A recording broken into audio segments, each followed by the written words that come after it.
세상에서 가장 위험한 새라고 하면 매나 독수리를 떠올릴지도 모릅니다. 놀랍게도 이상하게 생긴 화식조가 훨씬 더 많은 피해를 입힐 수 있어요. 앞서 언급된 악명 높은 성난새들보다 말이에요.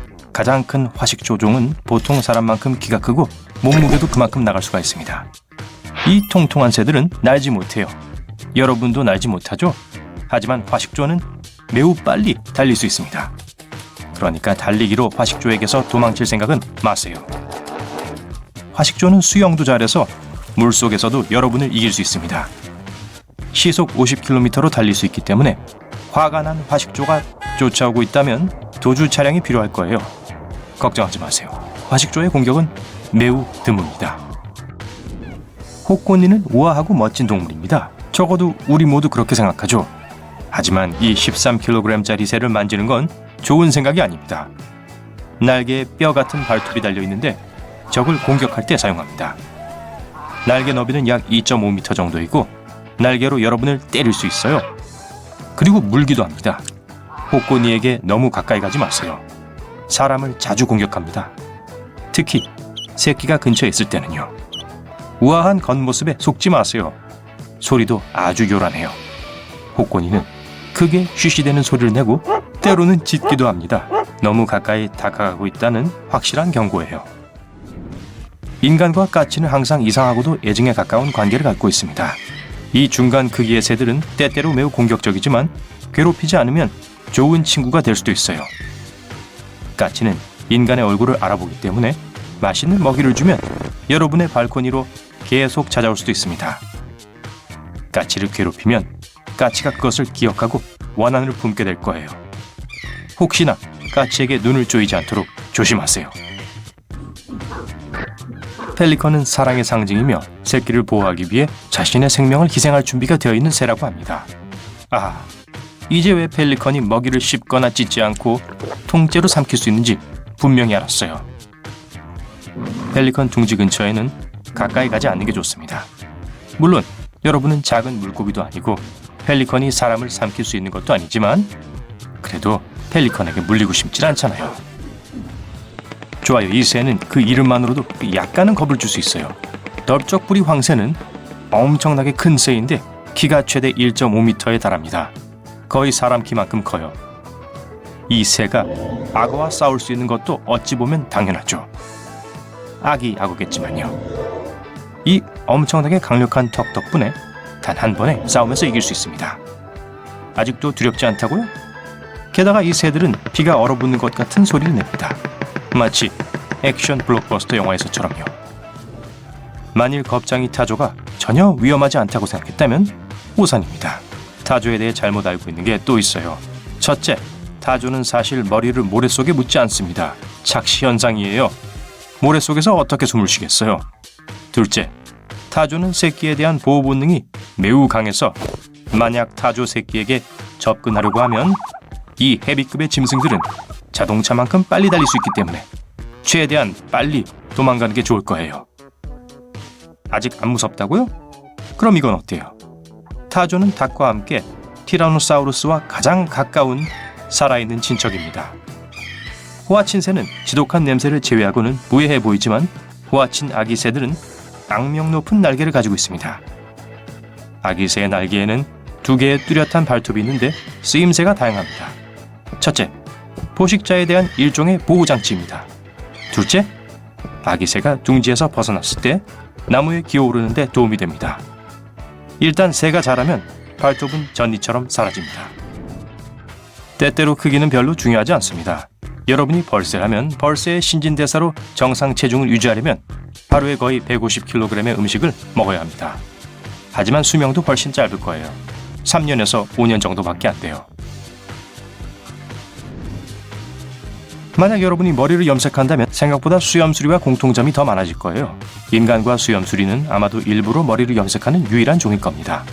수염수리는 다른 새들에게 우위를 보이기 위해 깃털을 붉은 흙으로 염색합니다. 사람들은 그저 변화를 위해 염색을 하죠. 캘리포니아 콘도르는 비행기만큼 크진 않지만 어쨌든 거대합니다. 날개 너비는 거의 3m에 달합니다. 잠재적으로 사람들에게 위험할 수 있지만 여러분이 이 새들을 만날 가능성은 희박합니다. 미국에는 약 200마리밖에 없어요. 자, 여러분이 냉장고에서 맛있는 것을 찾고 있는데 정말 원하는 걸 찾을 수가 없다고 해보죠. 만약 여러분이 바시안 개똥지바귀였다면 냉장고에서 방귀를 뀌었을 거예요. 지저분하게 들리지만 이 새들은 이런 방법으로 숨은 지렁이를 찾습니다. 가스 공격에 놀란 지렁이들은 쉬운 타깃이 되죠. 코를 막고 맛있게 드세요. 좋아요. 이상한 이야기는 이제 그만하고 하늘을 보세요. 이 목록에서 독이 있는 새를 기대하진 않겠지만 두건 피토비를 소개합니다. 과학자들은 이 새들을 만진 후에 무감각과 타는 듯한 느낌을 계속 경험하고 나서 새에게 독성이 있다는 걸 발견했습니다. 깃털, 특히 아랫부분에는 많은 독이 있습니다. 이 새들은 독소를 스스로 생산하진 않아요. 아마도 새들이 먹는 딱정벌레로부터 독소를 얻는 것 같습니다. 아니면 발톱 날개 기러기는 어때요? 이 녀석들 역시 독성이 있는 것으로 악명이 높으며 독성은 물집 딱정벌레를 먹는 것에서 비롯됩니다. 웩! 만진 것은 안전하지만 먹었다가는 되돌릴 수 없는 결과를 초래할 수 있어요. 익혀 먹는다 해도 독소는 남아있습니다. 먹지 않는 게 좋은 또 하나의 새는 커먼 퀘일입니다. 보통 가금류로 사육하는 메추라기와 혼동하지 마세요. 커먼 퀘일은 독이 있어서 심지어 신부전과 같은 끔찍한 결과를 초래할 수도 있습니다. 이 새가 먹는 특정 식물 때문인데요. 좋은 소식은 새들이 이동하는 기간 동안에만 독성이 있고 그 외 기간에는 맛있고 안전하다는 점입니다. 만약 확실하지 않고 근육통을 원하지 않는다면 아예 먹지 않는 것이 좋습니다. 솜털이 보송보송한 눈 올빼미를 발견한다면 눈을 감고 달리세요. 순수해 보이는 외모와는 달리 면도날처럼 날카로운 발톱을 가지고 있고 그걸 아주 효과적으로 사용합니다. 발톱을 머리, 눈처럼 가장 약한 부분을 향하게 하죠. 아시겠죠? 눈 올빼미는 건드리지 마세요. 접촉을 피하는 게 좋은 또 다른 종은 떼까치입니다. 겉보기에는 해가 없어 보여요. 이 작은 몸집에 순수한 눈을 보세요. 하지만 절대 속지 마세요. 어떻게 생겼는지 잘 기억해 두시고 절대 만지지 마세요. 이 새들은 악명 높은 중남미 다트개구리만큼 독성이 강합니다. 파란머리 아프리타는 작긴 하지만 이 작은 새를 천하무적으로 만드는 독성 메커니즘을 가지고 있습니다. 이 새들은 특별한 독소를 제공하는 특정 종류의 딱정벌레만 먹습니다. 만지기만 해도 독 때문에 감각을 잃게 될 거예요. 익혀도 독소가 사라지지 않아 먹을 수 없습니다. 검독수리는 조류 세계에서 가장 힘이 셉니다. 최대 1.8kg의 무게를 운반할 수 있어요. 거북이나 다른 먹이를 쉽게 낚아챕니다. 이 힘센 새들은 어린아기를 채워갈 수 있을 만큼 강하지만 실제로 그런 경우는 없습니다. 게다가 몽골에서는 사람들이 늑대를 사냥하는데 이 독수리를 사용하기도 합니다. 캐나다 기러기는 여러 해 동안 인간 가까이 살았지만 인간이 둥지 근처에 다가가는 걸 여전히 경계합니다. 특히 봄 짝짓기철에는요.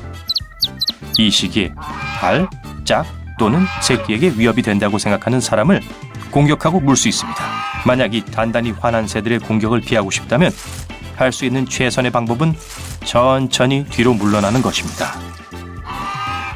하늘을 나는 낭만적인 갈매기는 별 문제를 일으키지 않을 것처럼 보입니다. 최악의 경우 배설물을 떨어뜨리는 일 정도겠죠? 글쎄요. 이 생각은 매우 틀린 것일 수 있는데 이 새들은 매우 공격적입니다. 다른 새들처럼 그냥 공격하고 싶어서 공격하진 않아요. 그래서 규칙은 매우 간단합니다. 새들을 건드리지 말고 둥지에 다가가지 마세요. 타임머신이 마침내 발명된다면 과거의 새도 조심해야 합니다. 벨로시랩터는 다른 공룡들처럼 오래전에 존재했습니다. 발톱과 깃털을 가지고 있었어요. 그래서 벨로시랩터는 비늘 도마뱀이 아니라 사실 새였습니다. 그런데 두려워해야 할 것은 칼날 같은 발톱입니다. 무엇이든 자를 수 있어요. 만약 미래로 가더라도 조심하세요. 거기서 무엇이 여러분을 기다리고 있을지 아무도 모르잖아요.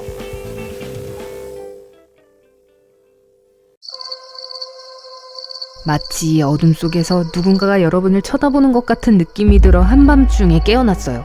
눈을 떠서 보는데 안녕 햄찌? 바로 어제 데려온 반려 햄스터가 앞에 앉아있네요. 근데 뭔가 햄찌에게서 원시스러운 느낌이 나요. 갑자기 햄스터가 뒷다리로 일어서서 늑대처럼 울부짖어요. 단 휘파람 소리처럼 톤은 더 높아요. 그리곤 햄찌는 창문으로 날쌔게 움직여 당신을 한번 보고 거리로 뛰어내렸어요. 대체 저게 뭐였죠?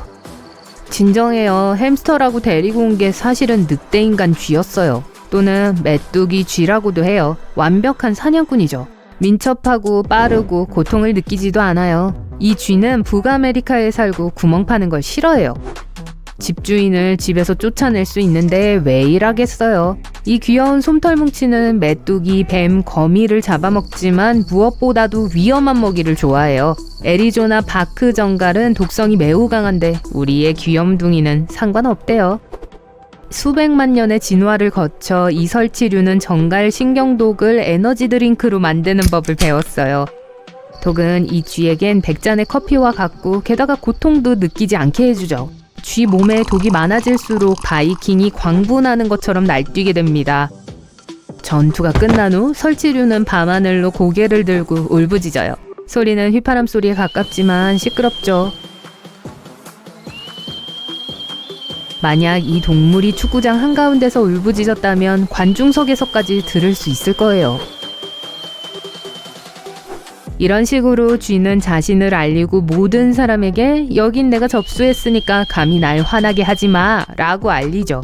못 믿겠다고요? 불쌍한 정갈에게 물어보세요. 그래서 여러분이 방에서 일어났을 때 쥐는 승리의 노래를 부르고 있었던 거예요. 아마도 방에 침투한 독충을 찾아낸 걸 수도 있어요. 자연은 인류를 불쌍히 여겨 메뚜기 쥐를 작게 만들었어요. 하지만 근처에 이 쥐가 보인다면 거기서 빨리 나오세요. 그 뜻은 늑대인간 쥐가 사냥을 하고 있고 근처 어딘가에 전갈이 있다는 의미니까요. 새끼 쥐는 감금된 상태에서도 여전히 공격적이에요. 고대 스파르타의 아이들 같죠. 인생 첫날부터 이들은 싸울 준비가 되어 있습니다.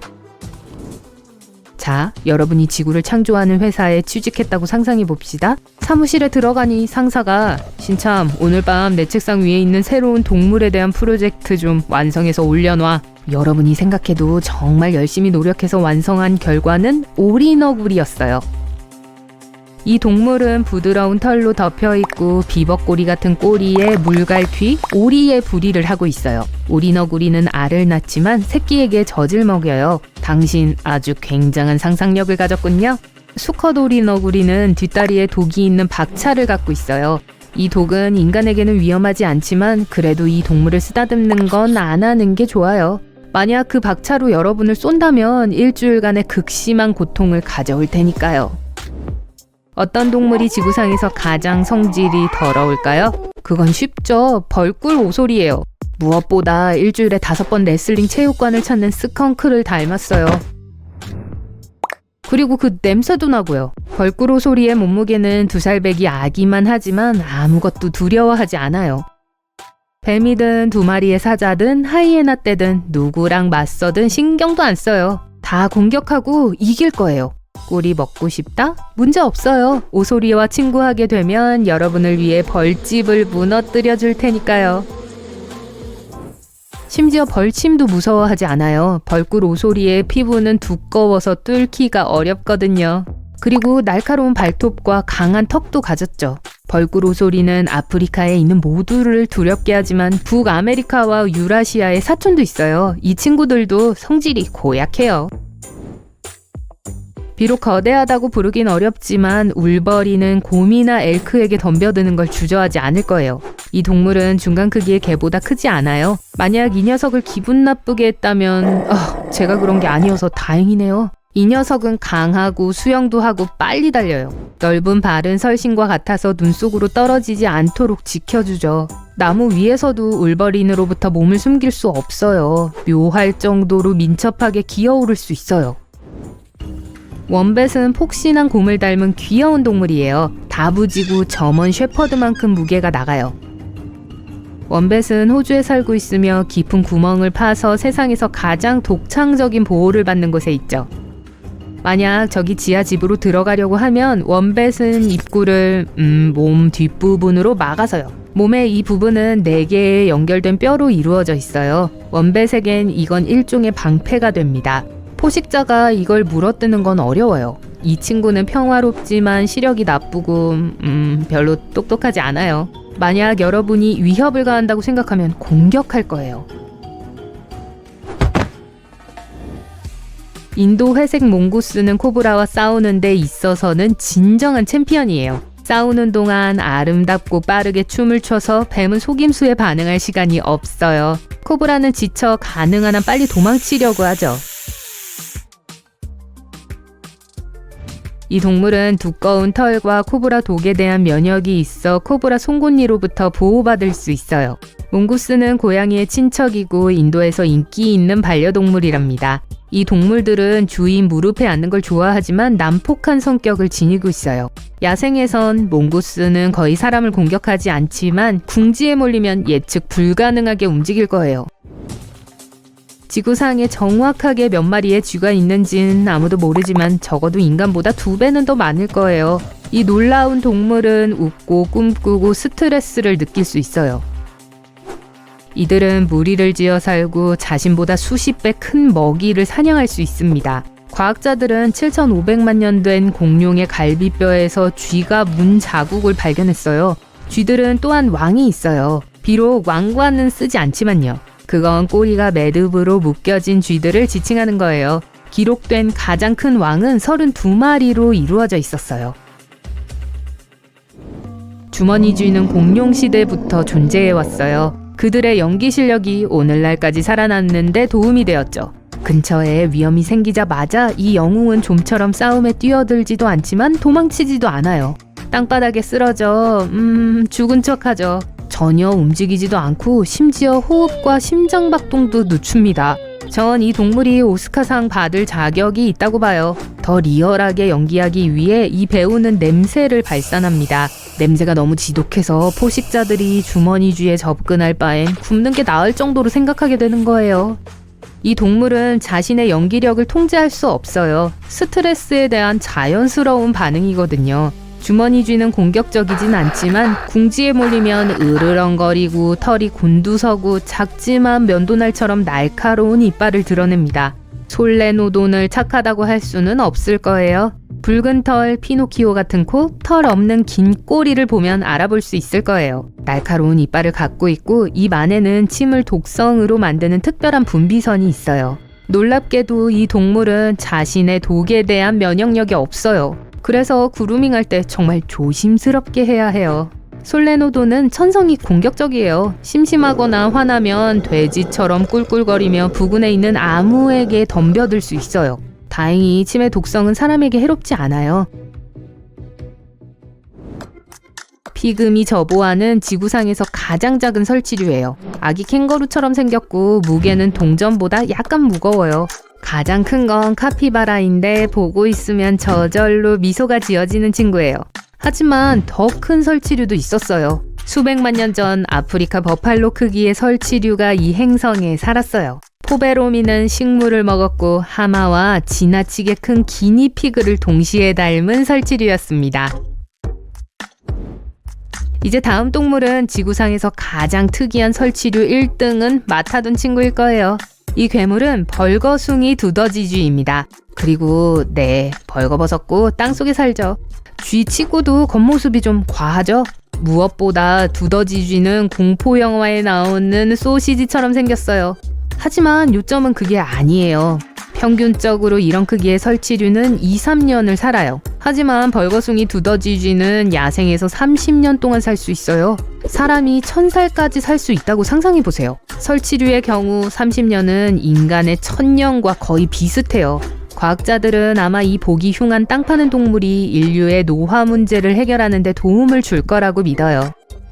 벌거숭이 두더지쥐 300마리가 하나의 가족이 될 수 있어요. 콘크리트처럼 딱딱한 아프리카 땅에 이들은 축구장 6개 크기의 도시를 파요. 사람들은 이 쥐들을 거의 만나지 못해요. 거의 땅 위로 올라오지 않고 물도 마시지 않거든요. 이 설치류는 식물의 뿌리로부터 수분을 얻는다고 해요. 자, 이제 다리를 뻗고 공원에서 산책할 시간이에요. 태양은 빛나고 날씨도 좋고 모든 게 아름다워요. 그때 구름이 수직으로 빠르게 커지고 있는 걸 발견하죠. 처음은 밝은 흰색으로 놀라울 정도로 빠르게 접근하며 밀도가 높아지고 새까맣게 변하고 있죠. 하늘이 어두워지고 돌풍이 머리에 있는 모자를 날려버립니다. 그리고 그때 머리카락이 곤두서기 시작해요. 그건 바로 목숨 걸고 뛰라는 신호예요. 막 벼락을 맞을 참이거든요. 바로 이 순간 양전하가 여러분 몸을 통해 차오르고 있죠. 양전하는 폭풍의 음전하를 띤 부분을 향해 다가가고 있어요. 빠르게 대응하지 않으면 이 전하들이 만나서 좋지 않은 결과를 초래할 거예요. 숨을 곳이 없다면 몸을 웅크리고 주변의 물체보다 몸을 작게 만들어 보세요. 바닥에 납작 엎드리지 마세요. 젖어서 굉장히 전기가 잘 통할 수도 있어요. 번개치는 동안 위험을 외치는 다른 징후들도 있어요. 손바닥에 땀이 나기 시작할지도 몰라요. 근처 금속 물체에서 이상한 탁탁하는 소리, 윙윙거리는 소리나 진동하는 소리가 들릴지도 몰라요. 피부가 따끔거리기 시작할 수도 있어요. 입안에는 이상한 금속 맛이 날 수 있어요. 은박지를 씹고 있는 게 아닌 이상은 조심하세요. 게다가 염소 냄새가 날 수도 있어요. 그건 오존 냄새예요. 전하가 대기를 형성하는 주 기체인 질소와 산소의 분자를 독립된 원자로 나눠요. 이 원자들이 다시 합쳐질 때 어떤 분자들은 3개의 산소 원자로 이루어진 분자를 만들어내요. 그게 오존이에요. 하강 기류가 높은 고도에 있는 것을 여러분 코 높이까지 가져 내려오기 때문에 폭풍우가 치는 동안 이 냄새를 맡을 수 있어요. 여러분은 번개를 발견하고 천둥 소리가 들리는 시간 간격을 측정함으로써 뇌우가 얼마나 가까운지 알 수 있어요. 매 5초당 1.6km예요. 머리 위 하늘이 어두워지고 불길한 초록색으로 변하고 있네요. 뭔가가 뺨을 때립니다. 아야! 아파요. 여러분은 이 불쾌한 물건을 집어들어요. 거대한 우박이네요. 하지만 밖은 그렇게 춥지도 않고 비도 안 오는데 모든 것이 얼마나 고요하고 조용한지를 알아차립니다. 바람도 전혀 안 부네요. 이건 폭풍 전야의 고요함입니다. 그리고 진짜로 곧 무슨 소리가 들려요. 그 소린 마치 화물열차가 이동하는 것 같이 빠르게 다가오고 있고 큰 굉음으로 변해요. 근데 기차가 아니네요. 토네이도인데 빠져나갈 시간이 거의 없어요. 구름 파편 뒤로 깔때기가 보이지가 않아요. 하지만 이 회전하는 공기 기둥을 다른 것으로 착각할 수는 없을 거예요. 만약 도로에서 토네이도를 맞닥뜨린다면 가능한 한 차에서 멀리 떨어지세요. 이러면 차가 여러분을 향해 돌진하는 걸 방지할 수 있을 겁니다. 도랑을 찾고 그 안에 누워 머리를 감싸세요. 실내에 있다면 창문에서 떨어져 가능하면 지하에 숨으세요. 이제 여러분은 해변에서 해안을 따라 걸으며 가벼운 바람을 쐬고 있어요. 갑자기 발 밑에 땅이 흔들리기 시작해요. 지진인가 봐요. 그 다음 이상한 점은 물이 해변에서 무서운 속도로 멀어지고 있다는 거예요. 바다가 바닥이 노출되어 산호와 심지어 물고기들이 보여요. 그때 멀리서 굉음이 들려요. 지진 해일이에요. 그리고 목숨을 구할 시간이 단 몇 분밖에 없어요. 당장 높은 지대로 올라가세요. 거대한 파도가 이미 해변을 향해 속도를 내고 있다고요.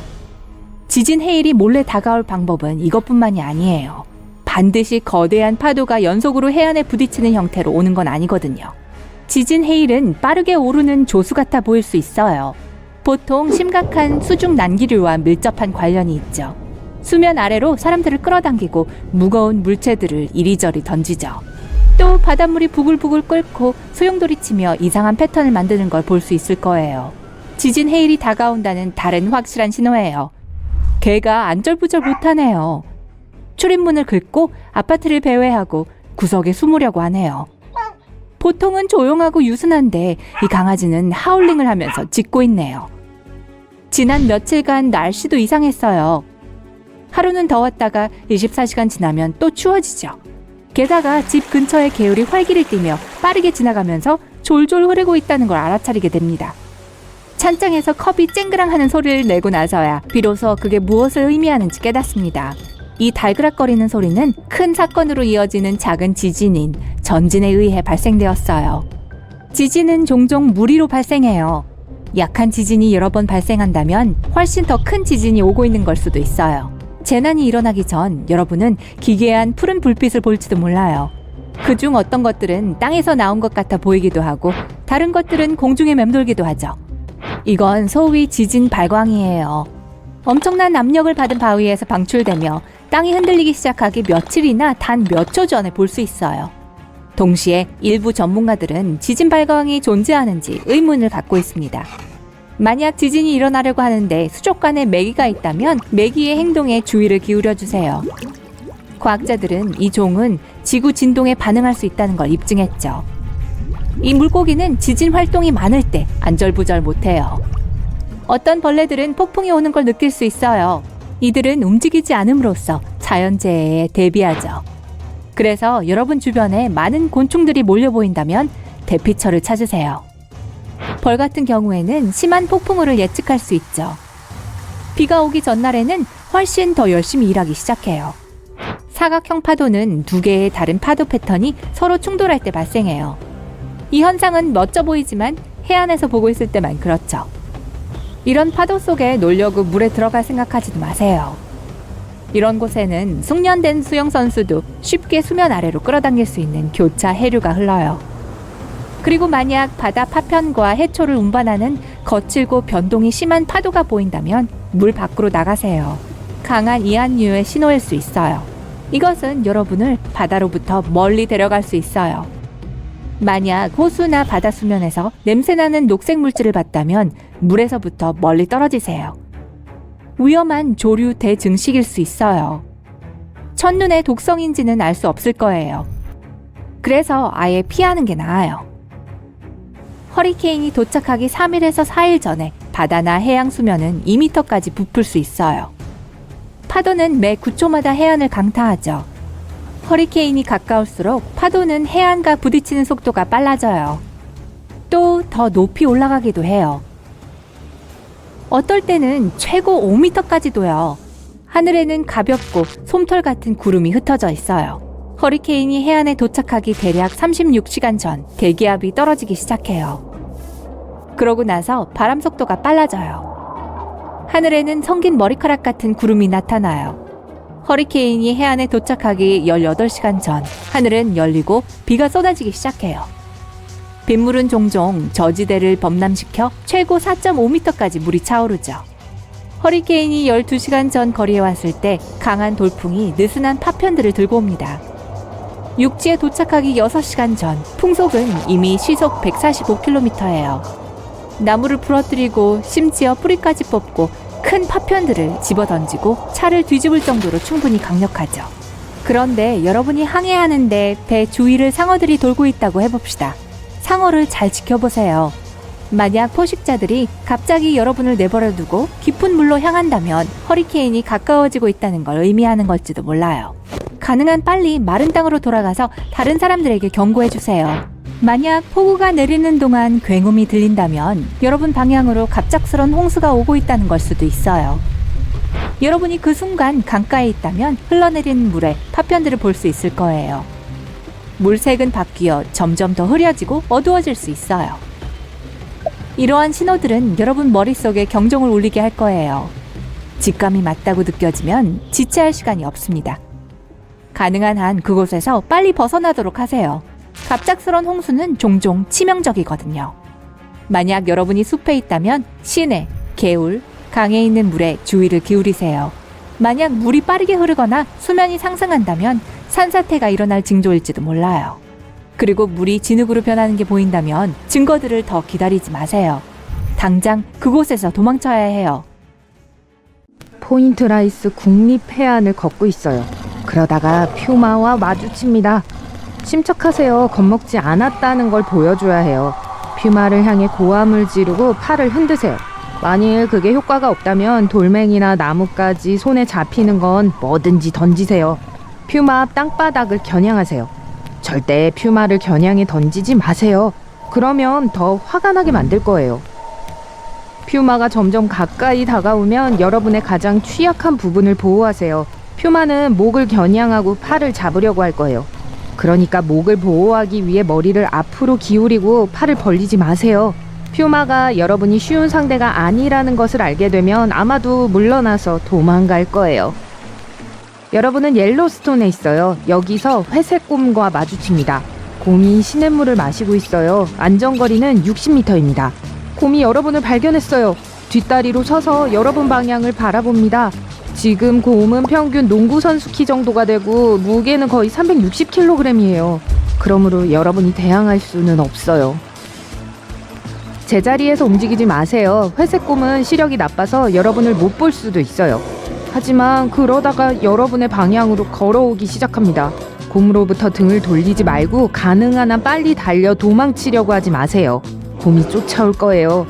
여러분은 실제보다 더 커 보여야 합니다. 팔을 흔들고 다리를 조금 더 넓게 벌리세요. 계속 말을 하고 곰을 향해 소리치세요. 곰은 여러분이 연약한 사슴이 아니라는 걸 이해하게 될 거예요. 금속 부딪히는 소리를 내세요. 만약 음식이 있다면 곰에게 던지지 마세요. 그냥 땅에 놓고 곰의 얼굴을 보면서 뒤로 물러서세요. 만약 곰이 여러분을 향해 달리기 시작한다면 유일한 희망은 땅에 엎드려 꼼짝하지 않는 것입니다. 곰은 죽은 동물을 먹지 않아요. 그래서 곰이 여러분이 죽었다고 생각하면 냄새를 킁킁 맡고는 그냥 무시하고 지나갈 거예요. 자, 플로리다 해안으로 다이빙 하러 갑니다. 이제 백상아리를 조심해야 해요. 수영할 때는 절대 반짝이는 보석을 착용하지 마세요. 그것은 상어를 유혹합니다. 그리고 밤에는 절대 수영하지 마세요. 그때가 상어가 사냥을 하는 때거든요. 물이 많이 튀기는 것도 이 해양 포식자를 끌어들일 수 있습니다. 하지만 만약 상어가 여러분을 향해 헤엄쳐 온다면 규칙은 하나입니다. 젖먹던 힘을 다해 상어를 물리치세요. 침착하게 해안가로 헤엄쳐 가보세요. 만약 상어가 여러분을 먹이로 선택한다면 상어를 겁줄 수 있는 것은 단 한 가지뿐입니다. 상어의 코, 눈 또는 아가미를 주먹으로 때리세요. 지금 여러분은 아프리카에 있어요. 이곳 사바나의 높은 풀밭에서 사자를 볼 수 있어요. 더 나쁜 건 사자도 여러분을 본다는 거죠. 가장 먼저 해야 할 일은 눈을 마주치는 것입니다. 사자에게 등을 돌리지 말고 뛰지도 마세요. 2.5m에 달하는 이 포식자는 어른 3명의 무게가 나가며 고속도로에서 자동차 속도로 달려옵니다. 하지만 갑자기 멈춰서서 여러분을 계속 쳐다봅니다. 사자는 종종 상대방을 겁주기 위해 가짜로 덤비는 척을 합니다. 이 시점에서 여러분은 몸이 훨씬 더 커 보이도록 해야 해요. 팔을 벌리고 큰 소리를 내세요. 그러면 사자는 또 한 번 달려드는 척을 할 수 있어요. 그리고 여러분이 가만히 서 있으면 사자는 여러분이 강한 상대라는 것을 깨닫고 반대 방향으로 갈 것입니다. 암컷 사자는 수컷 사자보다 훨씬 더 위험합니다. 만약 새끼들을 보호하고 있다면 멈추지 않을 것이고 여러분은 가망이 없을 거예요. 사파리 지프가 여러분을 다음 장소로 안내합니다. 코끼리가 평화롭게 물을 마시는 것을 볼 수 있어요. 코끼리는 키가 3m에 달할 수 있고 2대의 SUV만큼 무게가 나갑니다. 심지어 강력한 엄니로 자동차를 뒤집을 수도 있습니다. 자, 코끼리 한 마리가 여러분을 보고 큰 귀를 흔듭니다. 허세를 부리는 거예요. 귀를 움직여서 코끼리는 더 크게 보여서 여러분을 겁주어 쫓아내고 싶어해요. 코끼리도 겁을 먹기 때문에 여러분을 향해 끝까지 달려들지는 않을 겁니다. 여러분은 코끼리를 위협하지 않는다는 것을 알려야 합니다. 소리를 지르거나 팔을 흔들지 마세요. 코끼리에게 충분한 공간을 주면서 천천히 뒤로 물러나세요. 만약 코끼리가 귀를 곤두세우고 달려든다면 그건 허풍이 아닙니다. 이때 나무에 오르는 것은 좋은 선택이 아니에요. 나무를 들이받으면 여러분은 떨어질 거예요. 심지어 튼튼한 코로 나무를 기울게 할 수도 있어요. 지그재그 패턴으로 달리세요. 코끼리는 무거워서 방향을 빨리 바꾸기가 어렵습니다. 그렇게 점차 코끼리로부터 멀어지기 시작할 거예요. 하지만 코끼리는 시속 40km로 달릴 수 있다는 걸 기억하세요. 그래서 코끼리로부터 도망치는 건 힘들 거예요. 이제 나일강으로 향할게요. 나일강에는 세계에서 가장 많은 수의 악어가 있습니다. 만일 캠핑을 한다면 물가로부터 적어도 50m 정도의 거리를 두세요. 그러면 악어가 한밤중에 캠핑장에 오는 일이 없을 거예요. 절대 악어에게서 눈을 떼지 마세요. 악어는 그 순간을 이용하여 기습 공격을 할 수 있어요. 악어의 최고 속도는 시속 16km에 불과해요. 하지만 물에서부터 초당 13m의 속도로 공격할 수 있어요. 그래서 생존 확률을 높이려면 물 밖에 있어야 합니다. 그렇지 않다면 악어의 약점은 눈, 코끝, 그리고 목에 있는 막입니다. 이 막은 악어의 목구멍으로 물이 들어가는 것을 막습니다. 악어로부터 도망칠 때 하마와 마주치지 않도록 조심하세요. 하마는 세상에서 가장 위험한 동물 중 하나입니다. 비즈니스 클래스 자동차만한 크기에 큰 코끼리만큼 무게가 나갈 수 있습니다. 그리고 말처럼 빨리 달릴 수 있어요. 따라서 단거리 경주에서 여러분을 이길 거예요. 가장 중요한 건 하마를 겁주지 않게 하는 거예요. 만약 멀리 서 있다면 큰 소리로 하마의 주의를 끄세요. 보통 하마는 여러분을 피하려고 할 거예요. 이 순간을 이용해서 물러서세요. 하지만 하마가 하품을 하는 것을 본다면 여러분이 하마의 영역을 침범하고 있다는 신호입니다. 하마는 입을 180도로 벌릴 수 있고 악어만큼 무는 힘이 강합니다. 그래서 이길 수 없으니까 그냥 도망가야 해요. 가장 좋은 방법은 나무나 비탈길을 오르는 것입니다. 하마는 높은 곳을 잘 오르지 못해요. 만일 탈출에 성공한다면 여러분은 하마와 대면하고도 살아남은 몇 안 되는 사람들 중 한 명이 될 거예요.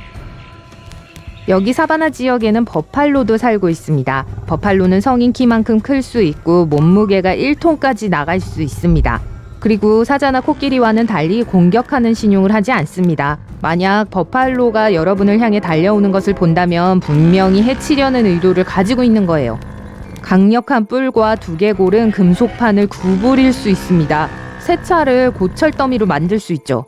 여러분은 절대로 버팔로보다 빨리 달릴 수 없어요. 그러니 버팔로가 돌격을 시작하기 전에 가장 가까운 나무를 찾아 달려가는 것이 유일한 방법입니다. 만약 뱀과 마주친다면 제자리에서 꼼짝하지 마세요. 뱀의 종은 매우 다양합니다. 그리고 여러분은 상대가 독이 있는지 없는지 몰라요. 그러니 물리는 것을 피해야 합니다. 뒤로 부드럽게 천천히 이동합니다. 뱀이 여러분을 따라오고 있다면 멈추고 발을 구르세요. 땅의 강한 진동은 뱀을 겁나게 할 거예요. 만약 뱀에 물렸다면 뱀이 어떻게 생겼는지 정확히 기억하도록 노력하세요. 사진을 찍을 수 있으면 더 좋아요. 독을 중화시키려면 특정 뱀의 특정 독에 대한 해독제가 필요합니다. 여러분은 동북아시아로 향합니다. 울창한 밀림을 지나다 보면 벌판이 보여요. 몇몇 멧돼지들은 평화롭게 풀을 뜯고 있어요. 그중 한 마리는 새끼들을 거느린 암컷이에요. 어미는 새끼들을 보호하기 위해 무엇이든 하기 때문에 지금은 특히 공격적입니다. 아차, 눈에 띄었어요. 방어할 준비를 하세요. 만약 멧돼지가 높고 날카로운 울음소리를 낸다면 여러분을 공격할 거예요. 가장 먼저 해야 할 일은 침착하게 가만히 서 있는 겁니다. 멧돼지가 그냥 지나갈 가능성이 큽니다. 하지만 멧돼지가 달리기 시작하는 것이 보여요. 이제 몇 가지 옵션이 있습니다. A. 도망치거나 B. 타격을 받거나 C. 가장 가까운 나무에 오르기. 첫 번째 옵션은 틀렸어요. 멧돼지는 우사인 볼트만큼 빨리 달릴 수 있습니다. 그리고 여러분을 따라잡으면 날카로운 엄니는 여러분을 끝장낼 거예요. 옵션 B. 제자리에 그대로 있기. 틀렸습니다. 멧돼지는 오토바이만큼 무게가 나가고 거의 어른의 키만큼 큽니다.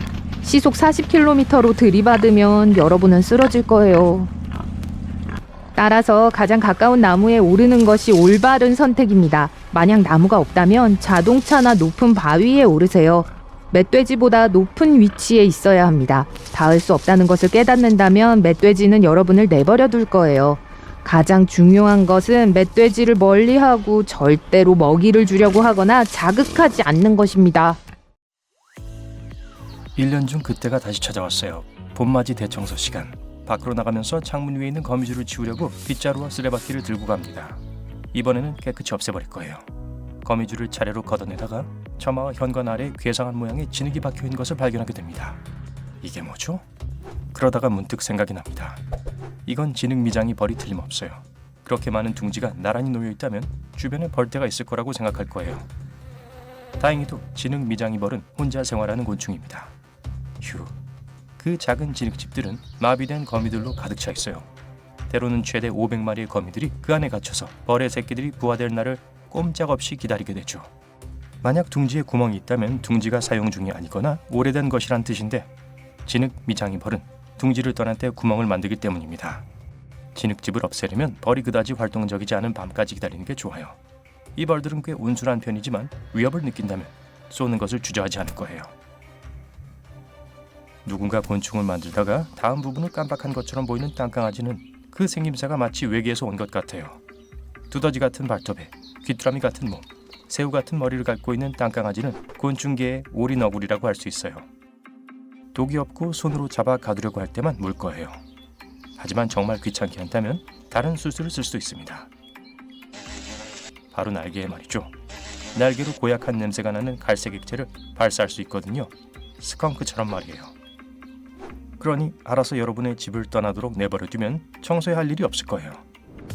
해안가 바위 사이의 웅덩이는 온갖 종류의 식물과 동물로 가득 차 있습니다.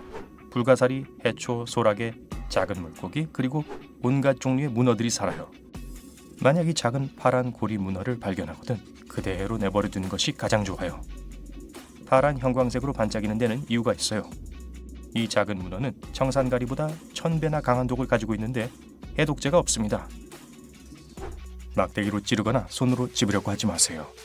병원 아니 시체 안치소에 가고 싶지 않다면요. 육지의 뱀도 무섭지만 바다뱀은 전혀 다른 수준입니다. 인도양과 태평양에서 발견되는 약 50여 가지 종의 바다뱀이 있는데 위험한 만큼이나 아름답습니다.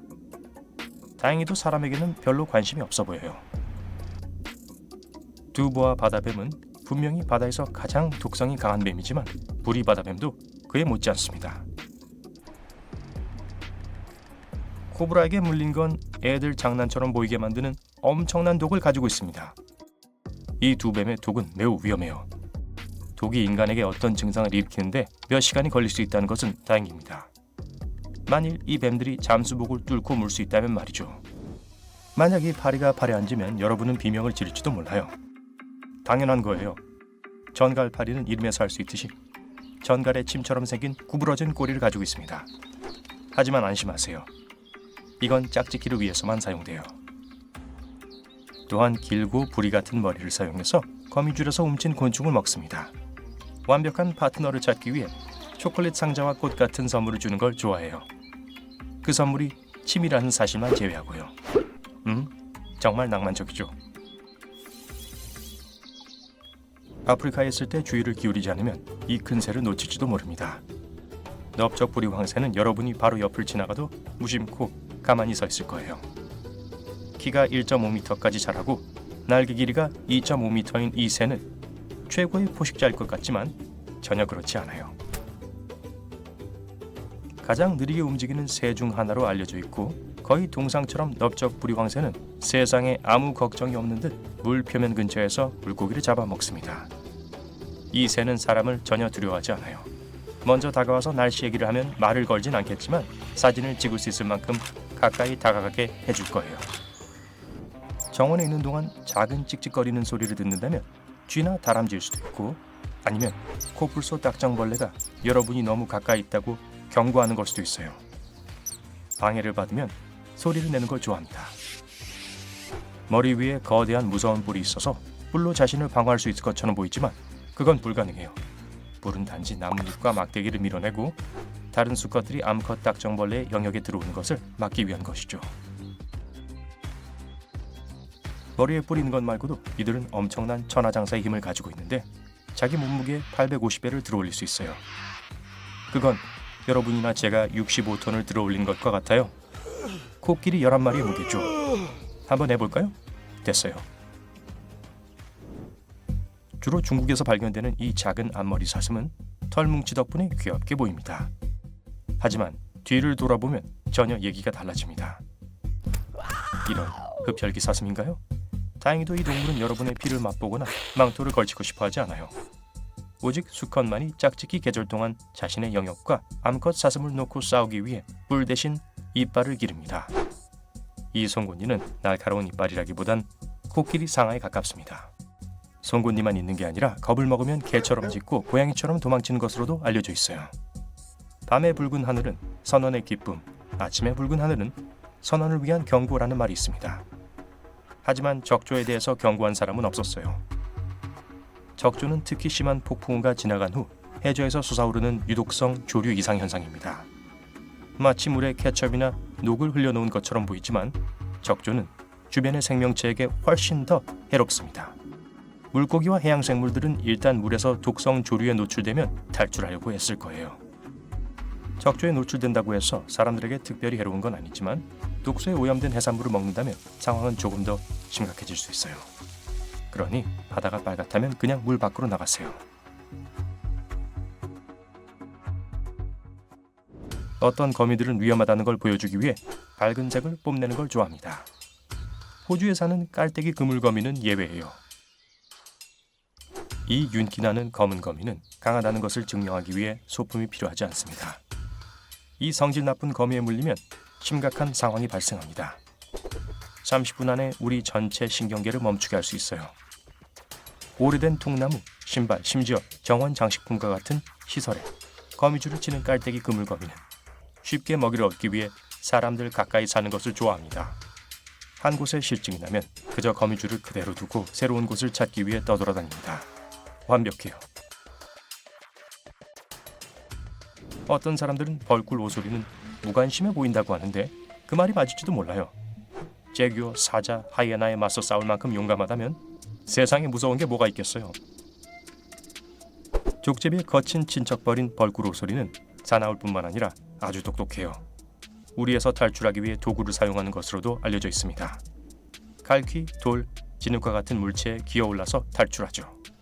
스컹크와의 신체적 유사성 외에도 벌꿀 오소리는 강력한 악취를 내뿜는 꼬리 부분에 있는 위험한 분비선을 자랑합니다. 그래서 벌꿀 오소리는 터프하고 악취가 나고 피부가 극도로 잘 늘어나고 강합니다. 그리고 무엇보다도 전갈과 뱀에 대한 강한 면역력을 가지고 있습니다. 만약 벌꿀 오소리와 마주친다면 최선의 방법은 그냥 내버려 두는 거예요. 그거 말고 뭘 할 수 있겠어요? 딸기 앤 크림 곰팡이에 대해 들어본 적 있나요? 없다고요? 그럼 다른 이름은 어때요? 잇몸 출혈 버섯이요. 이 곰팡이는 독성은 없지만 너무 쓴 맛이 나서 한번 먹어보면 다시는 먹지 않을 거예요. 이 하얀 버섯은 어리고 아직 자라고 있을 때 구멍에서 빨간 젤리가 나오는 것처럼 보입니다. 이 끈적끈적한 액체는 물을 너무 많이 흡수해서 위로 올라오는 수액이에요. 다 자란 버섯은 이것에 비하면 따분한 베이지색입니다. 버섯 모자 아래 포자가 생산되는 곳에는 이빨처럼 생긴 구조물이 있어서 모양을 더 이상하게 만듭니다. 태즈메니아 데블은 포식자로부터 위협을 받거나 다른 수컷과 싸우거나 저녁 식사 자리에서 성질이 나쁜 것으로 유명합니다. 이빨을 드러내며 덤비고 한밤중에 소름 끼치는 소리를 내기 때문에 악마, 데블이라고 불립니다. 또한 구할 수 있는 거의 모든 것을 먹어치웁니다. 습관적으로 사람을 공격하진 않지만 궁지에 몰리면 스스로를 방어할 거예요.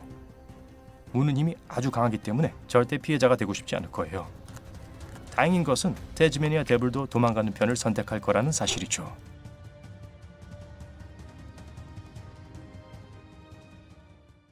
여러분 동네에 강도 사건이 증가하고 있어요. 여러분 집도 혹시 취약한 건 아닌지 걱정이 됩니다. 여러분에겐 감시 시스템이 없어서 오늘 밤은 자기 전에 현관문 손잡이에 호일을 씌울 거예요. 그러면 잠자는 동안 누군가 몰래 들어오려고 했는지 알아내는데 도움이 될 거예요. 다음날 아침에 일어났는데 호일이 살짝 찢어진 것 같아요. 누군가 여기 왔었던 거고 반드시 또 올 겁니다. 또 다른 옵션은 문 손잡이에 머그잔을 거는 거예요. 손잡이가 돌면 머그잔이 떨어지겠죠. 소음이 일어나 여러분이 잠에서 깨고 침입자를 저지할 수 있길 바래요.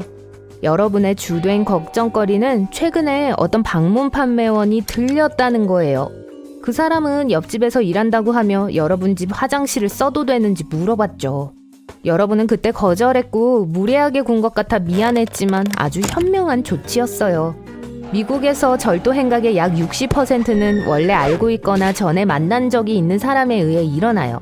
그 판매원은 화장실에 가는 동안 집에 있는 무언가를 조정해서 다시 들어오기가 좀 더 쉽게 만들 수 있었을 거예요. 그들은 어떤 보안 시스템이 설치되어 있는지 자세히 살펴보고 집의 구조적 짜임새를 확인하고 어떤 좋은 귀중품을 가지고 있는지 알아내고 싶어 했을지도 몰라요. 드디어 오늘 휴가 가시는군요. 집을 가능한 한 안전하도록 대비해 두어야 해요. 가득 찬 우체통은 강도가 목표물을 찾는 첫 번째예요. 여러분이 없는 동안 이웃이 여러분의 우편물을 챙겨줘야 해요. 깔끔하게 관리된 건물은 여러분이 항상 그곳에 있다는 분명한 신호예요. 여러분은 항상 잔디를 깎고 울타리를 다듬어 왔기 때문에 여러분이 없는 동안 누군가 이 일을 할 수 있도록 채비를 해야 할 거예요. 만약 겨울이라면 집 주변에 그대로 있는 눈도 표적이 될 거예요. 이웃에게 부탁해서 최근의 활동을 보여주는 가짜 발자국을 만드는 것 또한 억제 효과가 있을 거예요. 훌륭한 최초 방어책으로 작용되는 많은 유형의 울타리들도 있어요. 다행히도 여러분에겐 울타리를 따라 뾰족한 입에 관목이 있네요. 만약 누군가가 여러분의 소유주에 뛰어들어 날카롭거나 뾰족한 덤불에 떨어지면 즉시 불편함에 비명을 지르게 될 거예요. 그러면 침입자가 있다는 게 이웃들에게 알려지게 되겠죠. 그리고 나뭇잎들은 나중에 증거로 사용될 수 있는 옷의 조각들을 잡아줄 거예요. 여러분은 여행 준비 일주일 전부터 미리 하루 종일 무작위로 커튼을 여닫았어요. 명확한 패턴이 없다는 걸 확신시켜서 여러분이 없는 동안 커튼을 열어두는 게 문제되지 않을 거예요. 누군가 여러분의 재산을 정찰하고 있을 때를 대비해서 말이에요. 강도들은 각 가정의 동태를 파악하느라 동네를 걷거나 운전하며 며칠을 보내요. 강도들이 정말 싫어하는 한 가지는 이웃의 감시예요. 범죄자들은 정찰을 시작하기 전에 조사를 하고 그런 곳들은 피할 거예요. 돌아오면 정리할 게 있네요.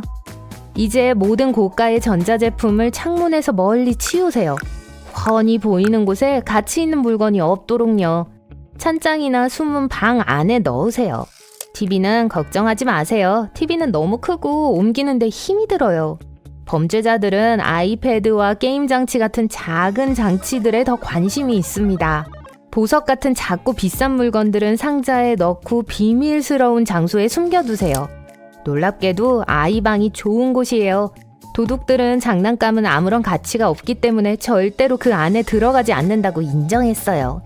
보험을 활용하기 위해선 전자장치에 있는 모든 일련 번호의 사진을 찍고 목록을 만들어두세요. 95%의 침입은 무력으로 이루어져요. 창문과 문을 보강해두는 게 좋습니다. 이렇게 하면 사기꾼들을 더 힘들게 만들 수 있어요. 뒷마당에 있는 모든 스툴, 의자, 사다리를 치우고 차고에 넣으세요. 그렇지 않으면 에어컨 실외기처럼 더 높은 출입구에 더 쉽게 접근할 수 있는 빌미가 될 거예요. 이게 강도들이 가장 좋아하는 것 중 하나인데 보강할 필요 없이 쉽게 뗄 수 있어서 입구가 생기거든요. 이를 더 쉽게 만들어주지 마세요. 강도들은 1분 안에 약한 문을 부술 수 있어요.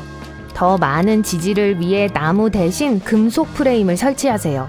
경첩과 잠금 장치는 도둑들이 포기할 때까지 충분히 오랫동안 걷어차여도 견딜 수 있는 충분한 힘이 있어야 해요. 자물쇠는 취약해서 숙련된 도둑이 쉽게 딸 수 있어요. 그걸 제자리에 고정시켜주는 간단한 보호 잠금 장치가 그걸 꼼짝하지 않게 만들어줄 거예요. 차고 문에 있는 경첩들은 바깥쪽으로 열리기 때문에 취약하며 경첩에서 핀을 빼면 쉽게 접근할 수 있어요. 핀을 뺄 수 없게 조작 방지 핀으로 교체하세요. 그리고 마지막으로 차고 머리 위 문은 도둑이 제일 먼저 접근하려는 곳 중 하나예요. 이 문에는 완전히 고정시켜주는 자물쇠가 없어요. 걸쇠에 자물쇠를 부착해서 트랙에 연결해서 제자리에 고정시켜두세요. 차고 문에는 이 옵션이 없으니까 롤러 바로 위에 있는 트랙 중 하나에 구멍을 뚫고 자물쇠를 달아주세요. 강도들은 그 집의 주인을 보호하는 충성스런 수호자인 개를 무서워해요. 한 조사에 따르면 도둑들이 침입한 대부분의 집에는 개가 없었던 걸로 나타났어요. 왜냐하면 강도질하는 동안 주의를 끌고 싶지 않기 때문이었죠. 안타깝게도 여러분에게는 개가 없어요. 하지만 현관문 밖에 개 밥그릇을 두는 것만으로도 강도들은 물러날 거예요. 강도들은 자신들의 수법과 기술을 접목했어요. 범죄자 5명 중 4명은 목표물을 찾기 위해 페이스북, 트위터, 그리고 구글 지도와 같은 소셜미디어를 사용해요.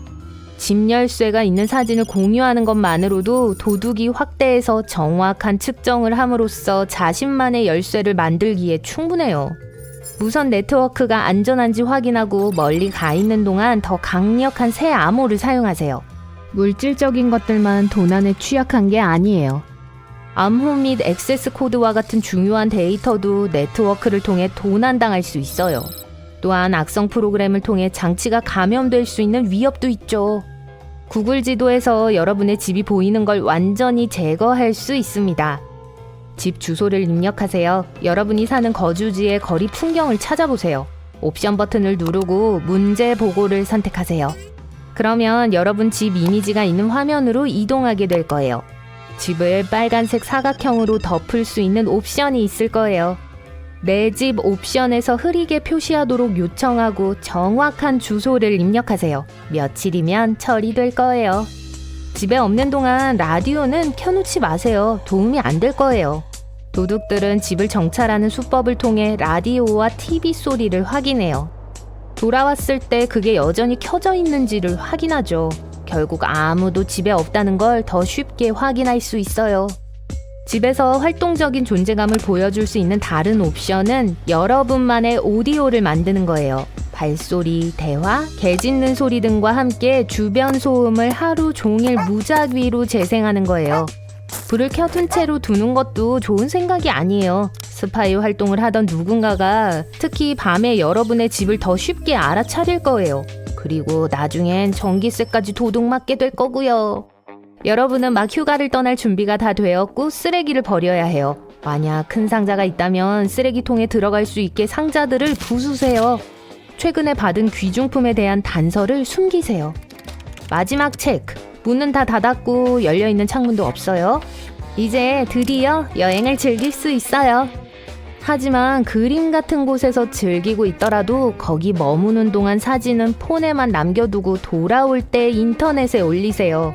여러분이 없는 동안 사진을 공유한다면 여러분이 준비한 모든 게 무의미하게 될 거예요. 근처의 모든 범죄자들이 여러분이 집에 없다는 걸 알게 될 겁니다. 미국에서 연간 250만 채의 주택이 도둑맞고 있으며 현대적인 보안 시스템이 없는 주택은 침입당할 가능성이 300% 더 높아져요.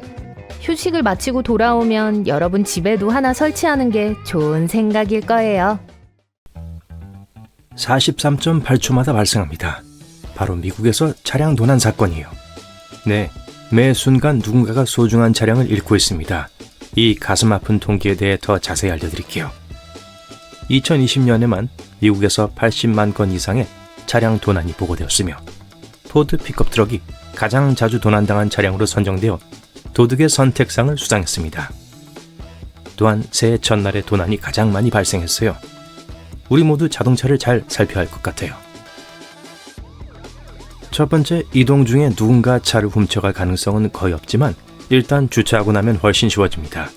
따라서 책임감 있게 주차해야 합니다. 때로는 조금 더 거래할 수 있지만 조명이 밝은 곳에 차를 대는 것이 그만한 가치가 있어요. 부적절하게 주차된 차량은 견인차가 가져가는 경우가 많습니다. 알고 보니 모든 견인차가 진짜는 아니었어요. 따라서 내 차 근처에 견인차가 있다면 진짜인지 가짜인지 확인하세요. 진짜 견인 트럭은 최소한 브랜드가 부착되어 있어야 하며 직원은 유니폼을 입고 있어야 합니다. 이동 중에 차를 훔치는 건 그렇게 쉬운 일이 아니라고 말했죠? 미안하지만 부분적으로만 사실입니다. 차량 터리범은 운전자가 차에 앉아있다는 사실에는 전혀 신경 쓰지 않습니다. 비결은 간단해요. 차량 안에 있더라도 항상 문을 잠그세요. 차량 터리범은 종종 차량 소유자를 차량 밖으로 유인하기 위해 교묘한 수법을 사용합니다. 심지어 함정을 설치하여 교통사고를 일으킬 수도 있어요. 따라서 차량이 뒤에서 부딪히더라도 즉시 차에서 뛰어내려 확인하지 마세요. 잠시 기다렸다가 차를 세우세요. 정차하는 장소가 안전한지 주변에 사람이 있는지 확인하세요. 의심스러운 경우에는 경찰에 신고한 것이 좋습니다. 자동차를 보호하기 위해 약간의 비용을 지출할 용의가 있다면 여기에 몇 가지 정보가 있어요. 원격 차량 시동기를 설치할 수 있습니다. 추운 기후에 살면서 미리 시동을 걸어야 하는 사람들에게만 좋은 게 아니에요. 이 모드에서는 기어를 변속할 수 없기 때문에 시동을 켠 채로 차를 몰고 떠날 수 없다는 것이 가장 큰 장점입니다. 모든 자동차에는 차량 식별 번호 또는 빈 넘버가 있습니다. 이것은 무의미해 보일 수 있지만 도둑들이 훔친 차량을 판매할 때 빈 넘버를 바꾸는 트릭이 있어요. 도난당한 차량을 위장하고 유사한 차량의 다른 번호를 사용하는 거죠. 하지만 차량의 창문에 차량 번호를 새기면 도둑들은 여러분이 차량 보호에 적극적이라는 걸 즉시 알 수 있어요. 또한 그런 차량은 가치 없어 보일 겁니다. 결국 번호를 전환해야 할 뿐만 아니라 번호가 새겨져 있는 창문을 고쳐야 할 테니까요. 아마도 창문을 모두 교체해야 할 것이고 이는 비용이 많이 듭니다. 따라서 이런 차량을 재판매하는 것은 사기꾼에게 너무 많은 시간이 소요될 수 있으며 그렇게 많은 노력을 기울일 의향이 없어요. 일하기 좋아하는 사람들이 아니니까요. 그런 창문을 처리하기엔 너무 게을러요. 이런 애칭 작업을 대신해 줄 수 있으므로 전문가가 있기 때문에 직접 처리할 필요가 없어요. 그건 그렇고 중고차를 사려고 한다면 이 번호가 많은 도움이 될 거예요. 일부 차량은 일종의 복제된 차량으로 빈 넘버가 진짜가 아니고 단순히 번호판에 수동으로 추가되었을 수 있기 때문에 중고차를 구입하기 전에 모든 문서를 확인해야 돼요. 차량 등록 문서에 특히 주의를 기울이고 차량 식별 번호가 일치하는지 확인하세요. 또 다른 보호 장치도 있습니다. 스마트 자동차 경보기라고 하는데 알람 시계 소리보다 더 짜증나는 소리예요. 두 가지 기능을 할 수 있습니다. 첫째, 침입자를 놀라게 하고 목격자의 주의를 끌 수 있는 매우 큰 소리를 냅니다. 둘째, 귀가 먹먹해지는 소리를 듣지 못하는 경우 여러분에게 경고를 보낼 수 있어요. 차량을 보호할 수 있는 또 다른 비밀 메커니즘이 있습니다. 시동, 배터리, 연료 라인 등에 연결할 수 있는 비상 정지 버튼을 설치할 수 있어요. 차에서 내릴 때 스위치를 누르기만 하면 됩니다. 도둑이 어떻게든 키를 훔쳐도 도움이 되지 않아요. 시동을 걸기 위해 먼저 그 스위치를 찾아야 할 거예요. 그 스위치를 어디에 숨길지는 여러분 마음이에요. 차에 보안 장치가 많을수록 좋다는 것은 누구나 아는 사실입니다. 도둑들은 이런 장치를 상대하기를 좋아하지 않으며 통계가 이를 증명해요. 테슬라는 다른 첨단 기술 자동차와 함께 지난 몇 년 동안 도난당한 차량이 가장 적었습니다. 하지만 현대적이라고 해서 안전하고 도난을 방지할 수 있는 건 아닙니다. 많은 멋진 차량에는 엔진 관리 진단 포트가 있습니다. 매우 편리해 보이지만 단점도 있어요. 이 포트는 차량의 잠금을 해제하고 시동을 거는 데 도움이 될 수 있습니다. 따라서 차량에 이러한 기능이 있다면 잠금식 커버를 구입하는 것이 좋습니다. 차에서 내리기 전에 항상 창문을 닫았는지 확인하세요. 아주 작은 틈새라도 도둑이 문을 열고 차를 훔칠 수 있습니다. 네, 뻔한 얘기라고 생각하겠지만 매일 창문이 열려있는 차를 보거든요. 도둑이 정말 원한다면 무거운 물체나 돌로 창문을 부술 수도 있습니다. 무슨 말인지 아시겠죠? 도둑이 차를 열고 쉽게 만들지 않도록 하세요. 즉, 귀중품이 보이지 않아야 합니다. 따라서 노트북이나 지갑은 앞좌석에 두지 마세요. 트렁크에 숨기거나 가지고 내리는 등 다양한 방법이 있습니다. 도둑에게 차에서 훔칠 수 있는 물건이 있다는 걸 보여주지 마세요. 여분의 열쇠를 글러브 박스에 보관하는 것도 좋은 방법은 아닙니다. 도둑들은 여분의 키를 어디에서 찾아야 하는지 알고 있어요. 차 문을 열기는 어렵지 않고 글러브 박스만 열면 차를 운전하고 갈 수 있으니까요. 귀중품은 차 안에, 여분의 열쇠는 글러브 박스에 보관하고 있다고 가정해 봅시다. 이 방식이 마음에 들어요. 그렇다면 스티어링 휠 잠금 장치를 설치한 것을 고려해 보세요. 그다지 기능적이지 않을 수도 있지만 전문가들은 시각적 억제 효과가 있다고 말합니다. 도둑은 게으르고 다양한 장치를 상대하기 싫어한다는 걸 기억하세요? 전문가들은 도둑들이 스티어링 휠 잠금 장치가 있는 자동차를 지나칠 가능성이 더 높다고 주장합니다. 도둑이 차를 훔치고 싶어도 그럴 수 없어요. 게다가 제거하기도 쉽지 않습니다. 이제 가장 확실한 팁을 알려드릴게요. 바로 CCTV입니다. 요즘에는 야간 투시 모드, 사람 감지 기능, 매우 높은 해상도 및 말 그대로 필요한 모든 것을 갖춘 다양한 카메라가 있어요. 실제 카메라를 설치하면 24시간 내내 차를 감시하는 데 도움이 될 수 있지만 돈을 쓰고 싶지 않다면 가짜를 설치하여 도둑이 알아채지 못하기를 바랄 수도 있습니다. 최악의 상황을 상상해 봅시다. 이 간단한 팁을 모두 무시했고 차를 도난당했어요. 어떻게 해야 할까요? 먼저 경찰에 모든 정보를 제공해야 합니다. 색상을 알고 있는지 확인하세요. 쉽다고 생각할 거예요. 하지만 차량 색상을 설명할 때 복잡한 표현을 사용하지 마세요. 이끼색이 아니라 보라색 일몰, 살면서 한 번쯤은 보셨을 거예요. 일반적으로 불길한 건 아니고 빛이 이동하는 방식과 관련이 있어요. 태양이 만들어내는 빛은 흰색이에요. 프리즘을 통과하면 빨강, 주황부터 파랑, 초록, 남색까지 다양한 색상의 광파를 볼 수 있죠. 빛은 장애물이 없는 경우 일반적으로 직선으로 이동해요. 파란색과 보라색을 포함한 더 짧은 광파는 대기 중의 분자나 에어로졸과 같은 장애물을 만나면 더 쉽게 산란돼요. 일몰과 일출 시간대에는 태양이 지평선이 낮기 때문에 태양빛이 보라색과 파란색 빛을 산란시키는 더 많은 분자를 통과해야 하죠. 이때 눈이 포착하는 색은 노란색, 주황색, 빨간색이에요. 하지만 적절한 조건이 갖춰지면 화려한 보라색 하늘을 볼 수 있어요.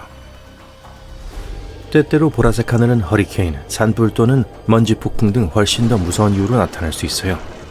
공기 중의 수증기 농도가 증가해서 빛이 평소보다 더 많이 산란되기 때문이에요.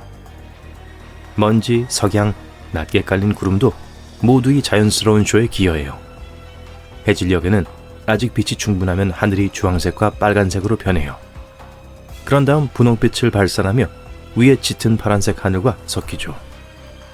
이제 분홍색과 파란색을 섞으면 어떻게 되는지 기억하시나요? 보라색이 되죠. 모든 허리케인이 하늘을 보라색으로 만드는 것은 아니에요. 허리케인이 발생할지 예측한 것은 무지개를 예측한 것과 같아요. 하지만 사람들은 몇 차례의 대형 허리케인이 하늘을 보라색으로 물들였다고 보고했어요. 녹색 하늘은 보라색 하늘만큼이나 화려해 보이지만 실제로는 위험을 알리는 신호이기도 해요. 보통 청둔번개, 우박, 토네이도가 근처에 있다는 것을 알려주는 신호예요. 이 독특한 색은 노란색 태양 광선이 폭풍 구름에서 나오는 파란색 빛과 혼합되어 나타나는 결과예요. 자, 상쾌한 바람을 맞으며 바닷가에서 멋진 하루를 즐기고 있는데 갑자기 바닷물이 엄청난 속도로 밀려오기 시작합니다. 이건 해변에서 최대한 빨리 멀리 도망치라는 신호예요. 쓰나미가 다가오고 있다는 뜻일 가능성이 높아요. 신속하게 대응하면 생존 가능성을 극대화할 수 있어요.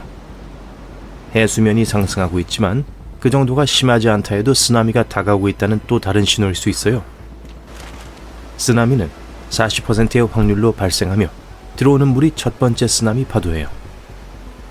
더 크고 위험한 다음 쓰나미는 보통 약 10분 후에 이어져요. 쓰나미의 또 다른 특징은 큰 소리와 함께 도착하는 것을 좋아한다는 거예요. 사람들이 이를 천둥, 기관차 소리, 헬리콥터 소리 또는 굉음으로 묘사해요. 해변에 고르지 못한 물길이 보이나요? 물에서 멀리 떨어져 있는 것이 가장 좋아요. 수면 아래에 매우 위험할 수 있는 이안류가 있을 수 있어요. 때때로 파도가 이상한 방식으로 해안에 부딪히면서 이안류가 형성되기도 해요. 파도가 이상하게 부서지거나 다른 물과 다른 색을 띠는 부분이 보일 수 있어요. 해초가 사방으로 무작위로 흩날리는 것도 이안류의 또 다른 경고 신호예요. 이안류에 휩쓸리게 되면 물 위에 떠 있도록 노력하되 물살을 거스르려고 하지 마세요. 소중한 에너지만 낭비할 뿐이니까요. 도움을 요청하는 소리를 지르며 해변을 따라 떠내려가세요. 조류에서 벗어나면 대각선으로 헤엄쳐서 해안으로 향하세요. 다음에 하늘에서 원뿔 모양의 구름을 발견하면 대피소를 찾아야 할 때라는 것을 기억하세요. 그 상태가 계속 유지된다면 심한 폭풍이 다가오고 있다는 뜻이에요. 하지만 그런 모양의 구름이 빙글빙글 돌기 시작하면 토네이도로 변하기 직전이란 뜻입니다. 근처에 벌들이 있다면 그들은 언젠가 큰 문제로부터 여러분을 구해줄 수 있어요.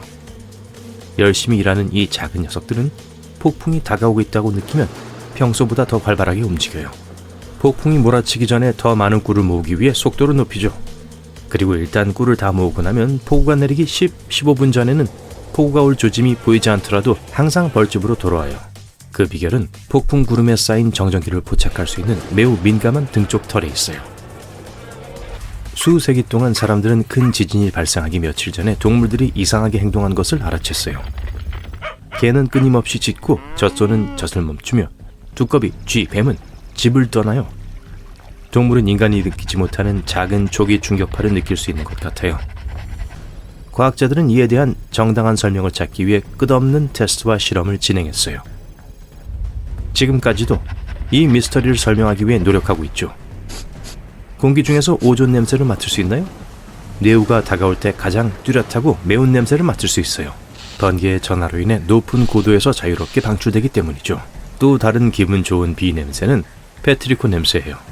빈부는 식물, 나무, 콘크리트, 아스팔트 위에 분자를 깨우는데요. 그 향이 사방으로 퍼지는 거예요. 심지어 입안에서 그 냄새를 느낄 수도 있어요. 번개가 치면 공기 중의 모든 양이온이 오존 및 침과 섞이게 돼요. 그래서 씁쓸한 금속 맛이 나는 거예요. 번개가 치려고 할 때 근처에 있는 금속 물체에서 기괴한 딱딱거리는 소리, 윙윙거리는 소리, 진동하는 소리가 들릴 수 있어요. 손바닥에 땀이 나기 시작할 수도 있고요. 머리가 쭈뼛 서는 것을 느낄 수도 있어요. 이는 행동을 하라는 분명한 신호고 그 행동은 바로 목숨을 걸고 뛰는 거예요. 양전하가 우리 몸을 통과해서 폭풍의 음전하를 띠고 있는 부분을 향해 도달하려고 하는 거예요. 장담하건대 여러분은 그러한 전하를 만나고 싶지 않을 거예요. 빠르게 도달할 수 있는 대피소가 보이지 않는다면 주변의 물체보다 몸을 작게 만들어 보세요. 우산을 내려놓고 철조망, 금속 파이프, 난간, 기타 금속성 물체로부터 멀리 떨어지세요. 그리고 바닥에 납작하게 눕지 마세요. 땅은 젖어 있을 가능성이 높아서 전기가 잘 통해요. 집 옆 아스팔트에 갑자기 갈라진 틈이 보이면 싱크홀 경고 신호일 수 있어요. 집 내부를 점검하세요. 문이 걸리기 시작하나요? 아니면 벽과 천장이 만나는 곳에 틈이 생기진 않나요? 고르지 않은 부엌 캐비넷과 서랍, 기울어진 바닥, 경사가 시작되는 계단, 비가 올 때마다 새는 물, 어긋난 금형 등은 모두 싱크홀이 곧 생길 수 있다는 신호예요. 싱크홀이 확실한지, 얼마나 위험한지 확인하려면 엔지니어링 회사에 문의해야 돼요. 이미 싱크홀이 있는 것을 발견했다면 싱크홀이 있는 곳에서 멀리 떨어져 있어야 하고요. 울타리를 치거나 밧줄로 묶어 다른 사람에게 덜 위험하도록 하세요. 싱크홀을 고치려면 전문가의 도움이 필요해요. 일부 화산은 폭발하려고 할 때 비명을 지릅니다. 이전에 종종 발생하는 작은 지진은 윙윙거리는 소리를 내요. 대부분 사람의 귀에는 들리지 않지만 때로는 땅에서 이상한 울림이나 쉿 하는 소리로 들릴 수 있는 주파수에 도달하기도 해요. 이 소음을 조화 진동이라고 하는데요. 일부 화산에서는 마그마 기포가 지각의 틈새를 통과할 때 진동하는 소리지만 항상 그런 건 아니에요. 과학자들이 이러한 화산 비명 소리의 원인을 정확히 파악한다면 화산 폭발에 대한 제한적인 조기 경보 시스템을 만들 수 있을 거예요. 야생에 있다면 개울, 시냇물, 강물의 수위에 주의를 기울이세요. 비가 내리는 중에도 수위가 빠르게 낮아진다면 산사태가 임박했다는 신호일 수도 있어요. 그리고 희미하게 울리는 소리나 바위가 서로 부딪히는 것과 같은 비정상적인 소리가 들리면 잔해가 다가오고 있다는 신호일 수도 있어요. 즉시 안전한 곳으로 대피하라는 신호입니다. 지금 당장요.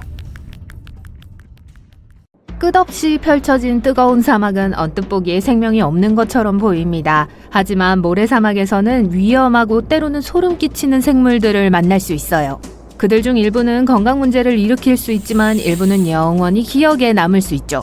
위험한 것부터 시작해서 실제 악몽으로 끝나는 것까지 그들에 대해 알아봅시다. 사막을 걷다가 손을 벌리고 있는 커다란 곰인형을 발견했다고 가정해볼까요? 신기루라는 걸 알지만 그래도 가까이 다가갑니다. 여러분이 옳았어요. 봉제인형이 아니라 거대한 선인장이에요. 뭔가 이상해요. 이상한 솜털 덕분에 나뭇가지가 곰인형의 팔처럼 생겼어요. 하지만 이건 보풀이 아니라 수천 개의 얇은 바늘입니다. 그리고 여러분이 가까이 다가가면 안 되는 이유도 바로 그거예요. 이 선인장은 점핑 초야 또는 테디베어 초야라고 불립니다. 애리조나의 사막 지역과 멕시코 북부에서 자라죠. 이 선인장은 사람을 공격하지 않으니까 걱정하지 마세요. 다만 만지면 피부나 옷에 달라붙을 수 있어요. 이런 모피 코트는 선인장을 동물로부터 보호하고 그늘을 만들고 열로부터 보호합니다. 측면 가지는 광합성을 수행하고 내부에 많은 양의 수분을 축적하기 때문에 식물에서 가장 중요한 부분이에요.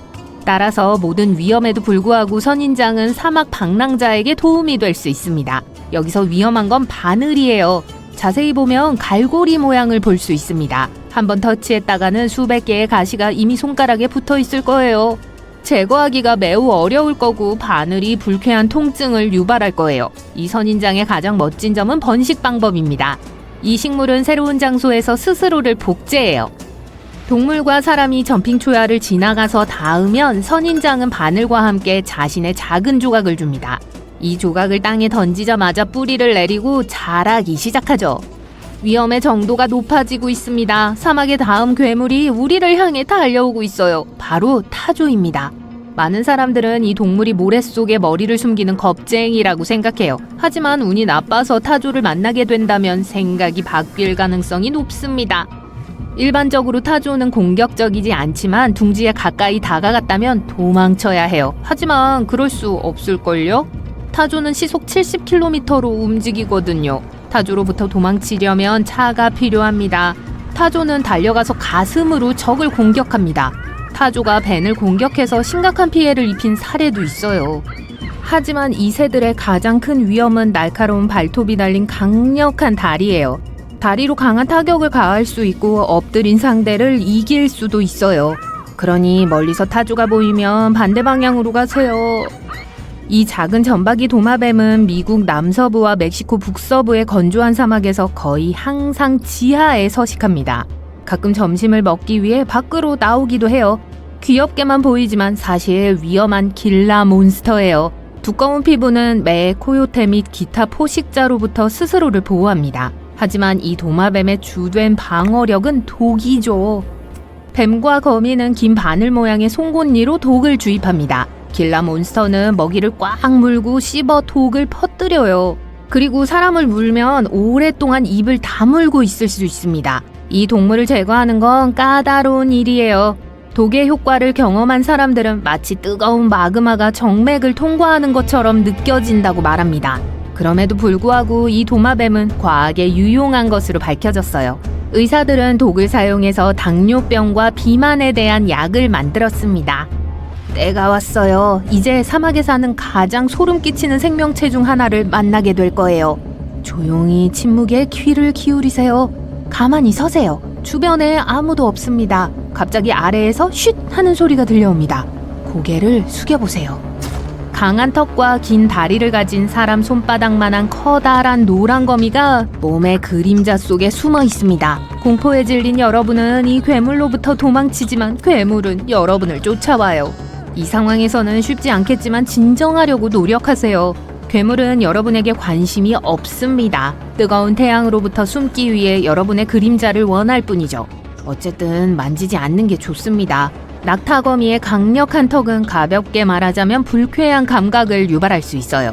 그건 그렇고 이 생물은 실제로 거미가 아니에요. 네, 거미류에 속하지만 별도의 종인 솔푸기드입니다.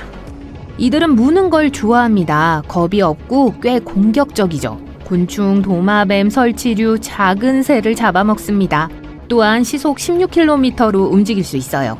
작은 크기에 비해 매우 빠른 속도죠. 이들로부터 도망치려면 프로 운동선수가 돼야 해요. 이 낙타거미들은 대부분 중동의 사막에서 찾을 수 있지만 멕시코와 미국 남서부에도 서식합니다. 이 달리기 선수들은 야행성이고 낮에는 태양을 피하려고 노력하기 때문에 항상 그림자를 사냥해요. 아무튼 그들은 종종 낙타의 그림자 속에 숨어 있기 때문에 그 이름을 얻은 거예요. 낮에는 숨지 않지만 밤에 특히 불을 피우면 여러분을 쫓아올 거예요. 이들은 무언가를 먹기 위해 항상 불빛으로 달려가요. 이 거미의 일부 종은 적을 쫓아내기 위해 쉿쉿 소리를 내기도 합니다. 이제 잠시 진정하고 뜨거운 사막을 떠나볼게요. 우리는 탄자니아의 습한 열대지방으로 가고 있어요. 나무 껍질과 낙엽 아래 이 어두운 동굴에서 지구상에서 가장 무서운 생물 중 하나인 꼬리 없는 채찍정갈을 만날 수 있습니다. 꼬리가 없고 납작한 몸통에 무언가에 눌린 것처럼 보이는 커다란 정갈을 상상해보세요. 거미와 비슷하지만 독샘이 없고 거미줄을 돌릴 수 없습니다. 이 괴물은 조용하고 빨라요. 하지만 가장 무서운 건 몸보다 2배나 긴 2개의 앞발톱입니다. 한번 잡힌 먹잇감은 절대 도망치지 못해요. 어두운 동굴에서의 생활로 시력이 나빠진 채찍정갈은 햇빛을 피하려고 노력합니다. 달피하는 동안 천장으로 올라가서 천천히 오래된 피부에서 빠져나와요. 손전등을 비추면 지나치게 긴 다리를 가진 창백한 거미가 기어다니는 작은 고치가 보인다고 상상해보세요. 실제로 만나면 침착하게 가능한 한 천천히 멀리 떨어지세요. 조심하세요. 납작한 정갈은 순식간에 옷 밑으로 기어들어가 배를 물 수 있습니다. 그리고 그게 최악은 아니에요. 자, 이건 농담이에요. 이 예쁜 녀석은 거미와 정갈 중에서 가장 겁이 없고 무해한 생물 중 하나입니다. 정갈은 사람을 두려워하고 절대 공격하지 않아요. 많은 사람들이 아름답다고 생각하고 채찍정갈을 유리 테라리움에 보관합니다. 그런 다음 애완동물을 원한다면 집에서 도망치지 않도록 조심스럽게 지켜보세요. 그런 일이 발생하면 다시 잡기가 매우 어려울 거예요. 순식간에 침대 밑으로 들어가거나 바닥의 틈새로 들어갈 수 있습니다. 그런 다음 환기 시스템을 통해 이웃집으로 가서 그곳 사람들을 놀라게 할 수 있죠. 좋아요. 전갈이 하나 더 있네요. 이 영상에 나오는 다른 생물만큼 소름 끼치지는 않지만 미국에서 가장 독이 강한 정갈이에요. 애리조나 껍질 정갈입니다. 문제는 사막, 집 또는 마당에서 이 정갈을 볼 수 있다는 거예요. 이 위험한 독이 있는 정갈은 방으로 기어들어와 종종 사람을 찌릅니다. 한 번만 쏘여도 벌에 쏘인 것과 비슷한 통증을 유발할 수 있어요. 알레르기가 있는 사람은 마비, 호흡 문제 및 기타 건강 문제를 경험할 수 있습니다. 호텔에 체크인하고 와이파이 연결한 후 침대에 누워 새로운 창밖 풍경을 담은 사진 15장을 올립니다. 처음에 설렘이 사라지고 난 후 대형 TV에서 수상한 불빛이 깜빡이는 것을 발견하게 됩니다. 누군가 여러분을 감시하고 있는 걸까요? 아니면 스파이 영화를 너무 많이 본 걸까요? 몰래카메라는 다양한 형태와 크기로 존재합니다. 큰 카메라는 쉽게 발견할 수 있지만 작은 카메라는 정말 은밀하고 눈에 띄지 않을 수 있어요. 가구 뒤, 장식물이나 통풍구 등 눈에 잘 띄지 않는 곳에 숨어 있을 수 있죠. 알람시계, 액자, 꽃병, 램프 등 일상적인 작은 물건을 숨길 수 있는 특수 카메라도 있습니다. 이러한 물체가 이상한 각도로 향하고 있는지, 침대나 욕실을 가장 잘 볼 수 있는 위치에 있는지 확인하세요. 몰래카메라를 발견하는 가장 쉬운 방법은 모든 카메라에 렌즈가 달려있기 때문에 렌즈 반사를 찾는 것입니다. 불을 끄고 손전등, 레이저 포인터 또는 특수 무선 스파이캠 탐지기로 방안을 천천히 스캔하세요. 탐지기는 적외선 스캐닝 조명과 하나의 조명등이 함께 제공됩니다. 반사되는 빨간색 반점을 발견하면 손전등을 켜서 몰래 카메라가 있는지 확인해야 합니다. 통풍구와 벽이나 천장의 다른 구멍과 틈새를 반드시 확인하세요. 일부 고급 탐지기는 카메라가 무엇을 보고 있는지 보여주기 때문에 훨씬 쉽게 발견하고 끌 수 있습니다. 하지만 이 탐지기는 전원이 켜있고 정상적으로 작동하는 카메라에서만 작동합니다. 휴대폰도 숨겨진 위협을 찾는 데 도움이 될 수 있어요. 블루투스를 켜고 주변을 걸어보세요. 알 수 없는 장치가 화면에 나타나는지 확인하세요.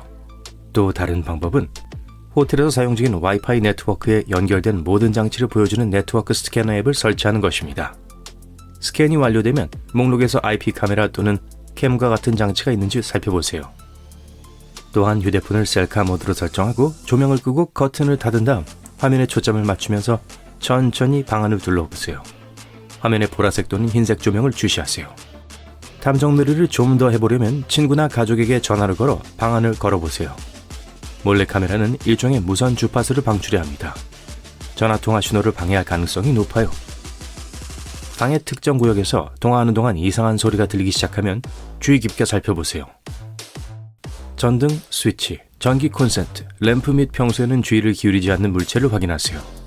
약간 삐뚤어져 있거나 구멍이 나 있거나 위치가 잘못 되어 있다면 누군가 손댔다는 신호일 수 있습니다. 많은 스파이 장치에는 전선이 필요하며 누가 설치하든 전선을 비닐 바닥판 뒤에 숨겨야 합니다. 그렇기 때문에 바닥과 벽이 만나는 곳도 확인해야 하는 또 다른 곳이에요. 울퉁불퉁하거나 변색된 부분은 마이크가 숨어있다는 신호일 수도 있습니다. 동전보다 크지 않더라도 천장과 벽에 있는 반점도 마찬가지입니다. 몰래카메라나 의심스러운 물건을 발견하면 주저하지 말고 호텔 관리팀이나 예약 서비스 알려주세요. 직접 기기를 만지거나 옮기려고 하지 마세요. 호텔 측에서 모든 사실을 부인하는 경우 현지 경찰에 연락하세요. 방에 카메라가 있는지 스캔한 후에는 거울을 확인하세요. 누군가 반대편에서 여러분을 지켜보고 있을 수 있어요. 먼저 거울이 벽에 내장되어 있는지 또는 조절이 가능한지 확인하세요. 거울이 반투명하면 벽에 내장되어 있는 겁니다. 간단한 테스트를 통해 거울을 확인할 수 있어요. 손가락 끝을 유리에 대고 손가락을 떼어낼 때 지문이 남을 정도로 세게 누르세요. 지문을 관찰하세요. 지문과 유리가 있어야 할 곳에 거울 사이에 작은 틈이 있다면 그냥 거울이에요. 반투명 거울에는 틈이 없습니다. 거울이 반투명인지 확인하는 또 다른 방법은 두드리는 거예요. 반대편에서 누군가가 나를 보고 있다면 거울에서 텅 빈 소리가 날 거예요. 이중 거울은 내 쪽보다 반대편에 더 밝은 조명이 필요합니다. 거울에 가까이 다가가서 양손으로 눈을 가리세요. 거울 뒤에 빛이 보이나요? 그렇다면 원치 않는 관객이 있을 수 있어요. 방을 나가거나 잠자리에 들기 전에 모든 문이 단단히 잠겨 있는지 확인하세요. 모든 문이란 방으로 들어가는 입구뿐만 아니라 테라스로 통하는 문도 의미합니다. 휴대용 도어록을 사용하면 보안을 더욱 강화할 수 있어요. 작은 DIY 프로젝트로 문고리에 벨트나 가방끈을 감아도 좋아요. 버클을 채우고 여러 번 감아 보호 기능을 강화하세요. 자려고 할 때 문 옆에 피라미드 모양으로 물건을 쌓아두는 것도 좋은 아이디어입니다. 유리컵과 머그잔이 제격입니다. 잠자는 동안 누군가가 방 안으로 들어오려고 하면 요란한 소음이 발생할 거예요. 침입자는 조용한 걸 선호하기 때문에 금품을 훔치는 것을 바로 포기할 가능성이 높습니다. 귀중품을 가지고 여행할 때 방에 두는 것이 불편하면 객실 내 금고에 보관할 수 있습니다. 하지만 금고는 물리적 자물쇠 대신 비밀번호를 사용하기 때문에 만일의 경우를 대비해 호텔 직원이 마스터 코드를 알고 있어야만 잠금을 해제할 수 있어요. 따라서 대신 개인 금고를 사용할 수 있어요. 예를 들어 아마존에서 책처럼 생긴 금고를 구할 수 있어요. 튼튼한 금속과 질감이 있는 종이로 만들어져 있습니다. 번호 자물쇠가 달려있고 여권, 현금, 귀금속을 넣을 수 있는 충분한 공간이 있어요. 노트북을 방에 두고 와야 되는데 누군가 데이터를 훔치기 위해 USB 드라이브를 꽂지 못하도록 하려면 다음과 같이 하세요. USB 포트 옆에 물병이나 다른 물건을 놓아두세요. 거리를 측정하세요. 엄지손가락 한마디 정도라고 가정해 볼게요. 누군가 노트북에 장치를 연결하려면 물병을 옮겨야 합니다. 한 걸음 더 나아가 노트북과 병행하게 펜을 특정 각도로 놓을 수 있습니다. 스마트워치나 나침판 앱을 사용하여 휴대폰으로 각도를 측정할 수 있어요. 누군가 움직이면 알 수 있죠. 방해하지 마세요 표지판 같은 간단한 물건으로 자리를 비운 사이에 누군가 방에 들어왔는지 파악할 수 있어요. 급하게 외출하다가 실수로 문과 문틀 사이에 표지판이 끼인 것처럼 보이게 하세요. 다시 돌아왔을 때 표지판이 정상으로 걸려있다면 누군가 이를 무시하고 방해를 시도한 것이 틀림없어요. 이 경우 리셉션에 연락하여 안전을 위해 함께 방에 들어갈 사람을 보내달라고 요청할 수 있습니다. 소지품과 개인 안전만큼이나 객실 청결도 중요하게 생각한다면 여기 팁이 있어요. 호텔 객실 청소 직원은 보통 8시간 교대 근무에 최대 20개의 객실을 관리해야 합니다. 즉 객실 청소에 할애할 수 있는 시간은 30분이 채 되지 않아요. 침대를 정리하고 방과 욕실 바닥을 청소하고 쓰레기통을 비우고 모든 표면의 먼지를 털어내는데 충분한 시간이죠. 하지만 전등 스위치, 문과 서랍 손잡이, 리모컨과 같은 작은 물건을 관리할 시간은 거의 없어요. 그리고 바로 이런 물건들이 가장 많이 접촉하게 되는 물건들이죠. 실제로 변기보다 더 많은 세균이 있을 수 있습니다. 따라서 세균이 손에 묻지 않도록 하려면 만지기 전에 모든 물건을 닦을 수 있는 항균 물티슈를 충분히 준비하세요. 강력한 천둥 번개를 동반한 맑은 어느 날 밤, 엘프, 놈, 트롤 또는 블루제트를 볼 수 있습니다. 블루제트라고 하면 좀 뜬금없게 들리죠? 하지만 실제로는 동화 속 이야기가 아니라 성난 뇌우 구름 위 아주 높은 곳에서 주로 볼 수 있는 다양한 종류의 번개를 말해요. 레드 스프라이트를 예로 들어보겠습니다. 뇌우 위에 나타나는 섬광으로 무리를 지어 나타나는 번개인데요. 이러한 섬광은 양전하를 띤 구름과 지상의 충돌이라는 특정 유형의 번개에 의해서만 발생하기 때문에 꽤 드뭅니다. 번개가 치는 동안 양전하가 뇌운에서 지상으로 전달되어 이러한 유형의 번개는 전체 낙뢰의 10%에 불과해요. 한 세기가 넘도록 많은 사람들은 이러한 섬광을 그저 도시의 전설이라고 믿었어요. 물론 때때로 섬광을 목격하기도 했어요. 하지만 너무 짧아서 운이 좋았다고 해도 누군가에게 이 현상을 함께 봐달라고 요청할 시간이 없었겠죠. 존경받는 과학자나 파일럿이 이 현상에 대해 이야기해도 과학계에서는 대부분 무시했습니다. 1989년 이상한 일이 일어났어요. 미네소타 대학교의 연구원들이 실제로 스프라이트를 필름에 담는 데 성공한 거예요. 그렇게 해서 전 세계 사람들이 붉은 섬광의 동영상과 사진을 공유하기 시작했습니다. 레드 스프라이트는 이온화된 공기로 만들어진 100m짜리 공으로 시작할 수 있습니다. 이 공은 약 80km 높이에서의 빛의 속도의 10%, 초속 30만 km로 떨어져요. 연구원들은 성난 구름에서 떨어지는 번개뿐만 아니라 우주를 향해 올라가는 이 화려한 섬광에 대해서도 연구해왔어요. 전기는 전하를 띤 전리층까지 뻗어나가면서 동시에 지면을 향해 부서져 내려옵니다. 레드 스프라이트는 크고 멋진 젤리피쉬 스프라이트와 같이 다양한 모양으로 제공되며 면적이 최대 77제곱킬로미터에 달하는 경우도 있어요. 캐럿 스프라이트나 컬럼 스프라이트가 보일 수도 있습니다. 캐럿 스프라이트도 긴 덩굴손을 가지고 있다는 점만 다를 뿐 비슷해요. 덩굴손의 아래쪽은 파란색이고 위쪽은 빨간색인 경우가 많습니다. 2022년 8월 22일 칠레 아타카마 사막 상공에서 밝고 붉은 줄무늬가 하늘을 수놓는 멋진 사진을 찍을 수 있었어요. 그 줄무늬는 녹색의 또 다른 더 큰 빛에 둘러싸여 있었죠. 이를 에어글로우라고 부르는데 빛공해가 없을 때만 이렇게 잘 볼 수 있습니다. 기본적으로 인공 조명을 너무 많이 사용할 때 발생해요. 그리고 무엇보다도 우리가 하늘에서 볼 수 있는 별과 다른 물체를 관찰할 수 없게 하죠. 그리고 이 에어글로우가 발생하는 이유는 대기 중의 질소와 산소 원자 때문이에요. 낮에는 햇빛이 이 두 원자의 전자를 떨어뜨려요. 그런 다음 천천히 전자와 재결합해서 빛을 발하는 과정을 거칩니다. 레드 스프라이트를 어떻게 볼 수 있을까요? 먼저 큰 뇌우를 찾아야 합니다. 예를 들어 6월과 같은 여름과 봄에 더 흔해요. 물론 지상에 번개를 동반한 강력한 폭풍이 있으면 스프라이트가 언제든지 나타날 수 있습니다. 하늘은 맑고 매우 어두워야 하며 밝은 달빛이 없는 것이 이상적입니다. 그리고 폭풍은 160에서 322km 정도 떨어져 있어야 해요. 이렇게 하면 구름이 하늘을 가리지 않아 시야가 더 잘 확보됩니다. 완벽한 시나리오에서 폭풍이 먼 수평선을 따라 이동하므로 구름 꼭대기 위에 모든 것을 볼 수 있어요. 기상 레이더로 폭풍을 추적할 수 있습니다. 눈이 주변의 어둠에 적응할 시간이 필요하니 약 20에서 30분 정도 시간을 주세요. 눈을 구름 위에 두고 구름을 직접 보지 않도록 하세요. 번개는 무시하시고요. 번개가 200번 칠 때마다 스프라이트가 한 번씩 튀어나와요. 번개를 카메라에 담는다는 건 쉽지 않으니까 기대하지 마세요. 하지만 그 경치 자체는 기다릴 만한 가치가 있을 거예요. 이와 유사한 화려한 이벤트는 일시적인 발광 이벤트의 약자인 TLE라고 합니다. 블루제트도 언급할 만하죠. 블루제트는 강력한 우박이 쏟아질 때 매우 빠른 속도로 연기를 뿜어내는 희미한 파란색 빛입니다. 이 역시 매우 드물게 발생하는데 대부분의 경우 비행기에서만 볼 수 있어요. 이제 동화 속 생명체들을 만나보세요.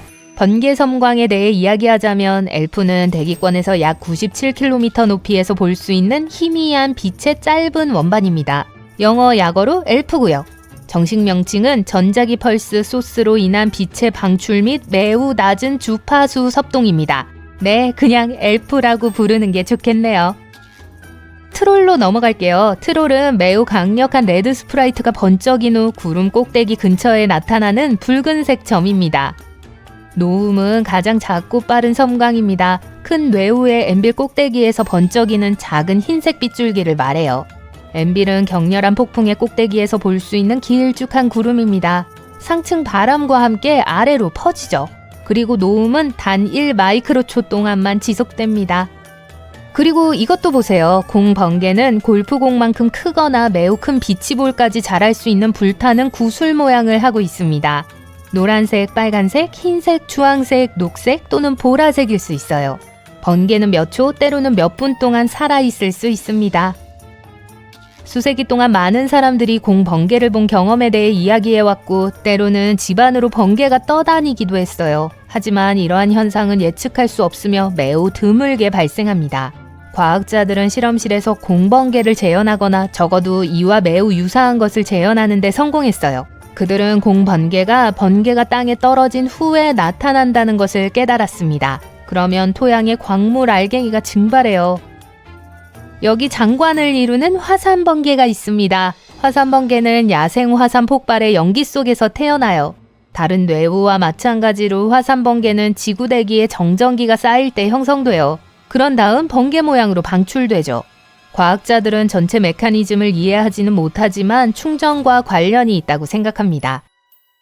예를 들어 얼음 충전은 뇌우를 형성하는 원인이 되어 얼음 충전은 화산 폭발 시 번개를 생성하는 데도 중요한 역할을 합니다. 화산 폭발로 가열된 공기가 하늘로 올라가 차가운 공기와 만날 때 발생하는데요. 분출에서 나온 물은 얼음 입자로 변하고 이 입자들이 서로 부딪히면 일부 전자가 떨어져 나갑니다. 이제 더 많은 양전하를 띠게 된 얼음 입자들은 하늘로 더 높이 올라가 서로 모이게 돼요. 또는 화산 번개를 일으키는 또 다른 원인인 마찰 충전일 수도 있습니다. 작은 얼음 입자가 충돌할 때 얼음 충전이 일어나는 것과 마찬가지로 화산재와 암석 조각이 충돌해서 전기를 띤 이온을 생성해요. 어두운 번개도 있습니다. 10년 전 연구원들은 뇌우가 가장 높은 에너지를 가진 빛의 형태인 감마선을 짧지만 매우 강하게 방출할 수 있다는 사실을 발견했어요. 감마선은 매우 밝아서 수백 마일 떨어진 위성의 센서를 가릴 수 있습니다. 또한 반물질을 생성할 수도 있어요. 반물질은 정상 물질의 입자와 반대 전하를 띠는 입자로 이루어진 물질의 일종입니다. 블록으로 가득 찬 상자가 2개 있다고 상상해 보세요. 어떤 블록은 빨간색이고 어떤 블록은 파란색이에요. 이 상자가 정상 물질을 나타낸다고 가정해 봅시다. 그리고 반물질은 반대색의 블록이 들어있는 반대 상자가 될 거예요. 반대 상자 안에 파란색 블록은 빨간색이고 반대 상자 안에 빨간색 블록은 파란색입니다. 이 쌍이 서로 닿으면 사라지거나 소멸되어 에너지로 변해요. 이것이 바로 물질 입자와 반물질 입자가 만날 때 일어나는 일입니다. 그리고 이러한 섬광은 실제로 보이지 않는 빛을 발산하기 때문에 어두운 번개의 결과일 수 있어요. 일반적인 번개는 느린 전자를 포함합니다. 어두운 번개에서 전자는 고에너지예요. 전자는 공기 분자와 충돌해서 감마선을 생성합니다. 이런, 미국에서 또 강도 사건이 발생했군요. 22.6초를 더 기다리면 다른 사건이 또 생길 겁니다. 자, 여러분의 집에 대해서 걱정할 필요는 없습니다. 미리 경계하고 미리 무장을 하면 되죠. 여러분의 집을 보호할 수 있는 몇 가지 팁을 살펴봅시다. 스티커 하나만으로도 집의 안전을 크게 지킬 수 있습니다. 예를 들어 실제로는 사실이 아니라 하더라도 집에 보안 시스템이 설치되었다는 스티커를 붙이실 수 있어요. 아주 설득력 있게 들리지는 않을 수도 있지만 강도들은 이런 집을 털고 싶어 하지 않습니다. 여기서 한 가지 더 알려드리죠. 스티커가 진짜처럼 보이게 꾸미세요. 그러니까 조잡한 모양으로는 안 될 거예요. 돈을 조금 더 내서 진짜처럼 보이는 스티커를 사는 게 더 낫습니다. 또 다른 트릭 하나는 아주 큰 신발 한 켤레를 강도들이 똑똑히 볼 수 있도록 현관에 놓아두는 것입니다. 덩치가 크고 위협적인 누군가가 여기에 살고 있다고 생각하게 만들 수 있죠. 강도들은 그들을 만나고 싶어 하지 않을 거예요. 좋아요. 이제 문을 점검해 봅시다. 여러분께서 열쇠를 발매트 밑에 두지 않으시길 바래요. 발매트 밑에는 과자 같은 걸 넣어두세요. 여러분께서 집을 비웠을 때 누가 찾아왔었는지를 확인하는 재미있는 방법입니다. 하지만 100% 보장되는 트릭은 아닙니다. 우체부나 배달부가 문을 잘못 찾았을 수도 있고 혹은 현관 주변을 어슬렁거리던 동네 개가 올 수도 있죠. 네, 쿠키는 발매트 아래가 아니라 뱃속에 있을 때 더 행복합니다. 퇴근하고 집에 오셨군요. 힘든 하루에 지치셨을 겁니다. 열쇠를 열쇠 구멍에 꽂고 완전히 잊어버리셨네요. 중요한 건 문을 잠그고 열쇠를 안에 두는 거니까요. 하지만 수풀에 여러분의 집을 노리는 도둑이 없다고 장담하실 수 있나요? 엄밀히 말하면 열쇠 구멍에 열쇠가 있으면 문을 따고 들어가는 게 불가능할 수도 있습니다. 하지만 이 사람들은 장비를 잘 갖췄다고요. 열쇠를 빼낼 수 있는 모든 종류의 연장이 있을 겁니다. 그러면 다음에 무슨 일이 일어날지 아실 거예요. 닌자처럼 조용히 여러분의 집에 숨어들어 여러분이 평화롭게 잠든 동안 모든 귀중품을 집어갈 거예요. 안에서만 닫을 수 있고 밖에서는 열 수 없는 자물쇠가 가장 좋은 해결책인 것 같네요. 새로운 곳으로 이사할 때는 자기가 아니라 빌린 집이라 하더라도 반드시 자물쇠를 교체해주세요. 그 열쇠에 복사본이 얼마나 있는지 누가 알겠어요? 임대한 집이라면 여러분이 이사 오기 전에 누가 여기에 살았는지 절대 알 수 없잖아요. 또한 어떤 이유로 인해 현관문에 열쇠를 두고 온 적이 있다면 자물쇠를 바꾸는 것이 가장 좋습니다. 네, 아마 나쁜 일은 없을 거예요. 하지만 그래도 안전하게 가는 게 좋겠죠? 그리고 열쇠를 문 근처에 두지 마세요. 그리고 잘 보이는 곳에 두는 것도 안 돼요. 아마 열쇠는 현관 근처에 두는 대신 거실까지 가져오는 게 더 나을 거예요. 때때로 도둑들은 문뿐만 아니라 창문도 사용할 수 있으니까요. 특히 비싼 물건을 버릴 때는 쓰레기를 버리는 것도 조심하세요. 도둑들에게 여러분이 무엇을 샀는지, 얼마를 지불했는지 알려주지 마세요. 또한 쓰레기에 여러분의 개인정보, 신용카드 정보 등 중요한 정보가 들어가 있을지도 몰라요. 우편함을 잘 살펴보시고 자물쇠가 잘 달려있는지 확인해보세요. 문제는 도둑들이 여러분의 우편함 내용물에 꽤 관심이 있을 수 있다는 거예요. 그러니까 이건 아주 단순한 비법이에요. 우편함은 잠그고 개인정보와 관련된 서류는 반드시 파기해주세요. 이제 집 앞 잔디밭을 살펴봅시다. 뭔가 위험한 게 보여요. 이 큰 덤불을 말하는 거예요. 네, 알아요. 다듬을 시간이 없으시겠죠. 하지만 이 덤불이 커질수록 강도들은 숨을 공간이 더 많아집니다. 게다가 만약 누군가가 앞마당에서 다듬지 않은 관목과 나무를 본다면 집에 아무도 없다고 생각할 수도 있습니다. 무슨 말인지 아시겠죠? 자, 만약 여러분이 이전의 모든 정보를 무시하고 강도들이 집에 침입했다고 가정해봅시다. 가장 흥미로운 건 단연 현금일 거예요. 집에 현금이 없다면 이 팁은 생략해도 됩니다. 하지만 귀중품이 있다면 창의력을 발휘해보세요. 현금은 비닐봉지에 쑤셔 넣고 큰 용기에 음식과 함께 숨길 수 있습니다. 아니면 비닐봉지를 창고나 부엌에 두는 낡은 세제병에 넣어두셔도 좋아요. 도둑들은 그곳에서 여러분의 귀중품을 찾지 못할 거예요. 숨기기 좋지 않은 장소 몇 곳을 말씀드릴게요. 처방약통에 현금이나 보석을 숨기는 것은 그렇게 현명한 선택이 아니에요. 네, 냉동고도 최선의 선택이 아닙니다. 많은 강도들은 처음부터 이런 공간들을 확인하거든요. 열쇠를 제대로 갖고 다니시는지 확인해보죠. 차키와 집 열쇠를 함께 갖고 다니신다면 다시 생각해보세요. 우선 열쇠를 잃어버렸다고 상상해보세요. 그리고 도둑들은 여러분이 어디에 사는지 어떻게든 알아낼 겁니다.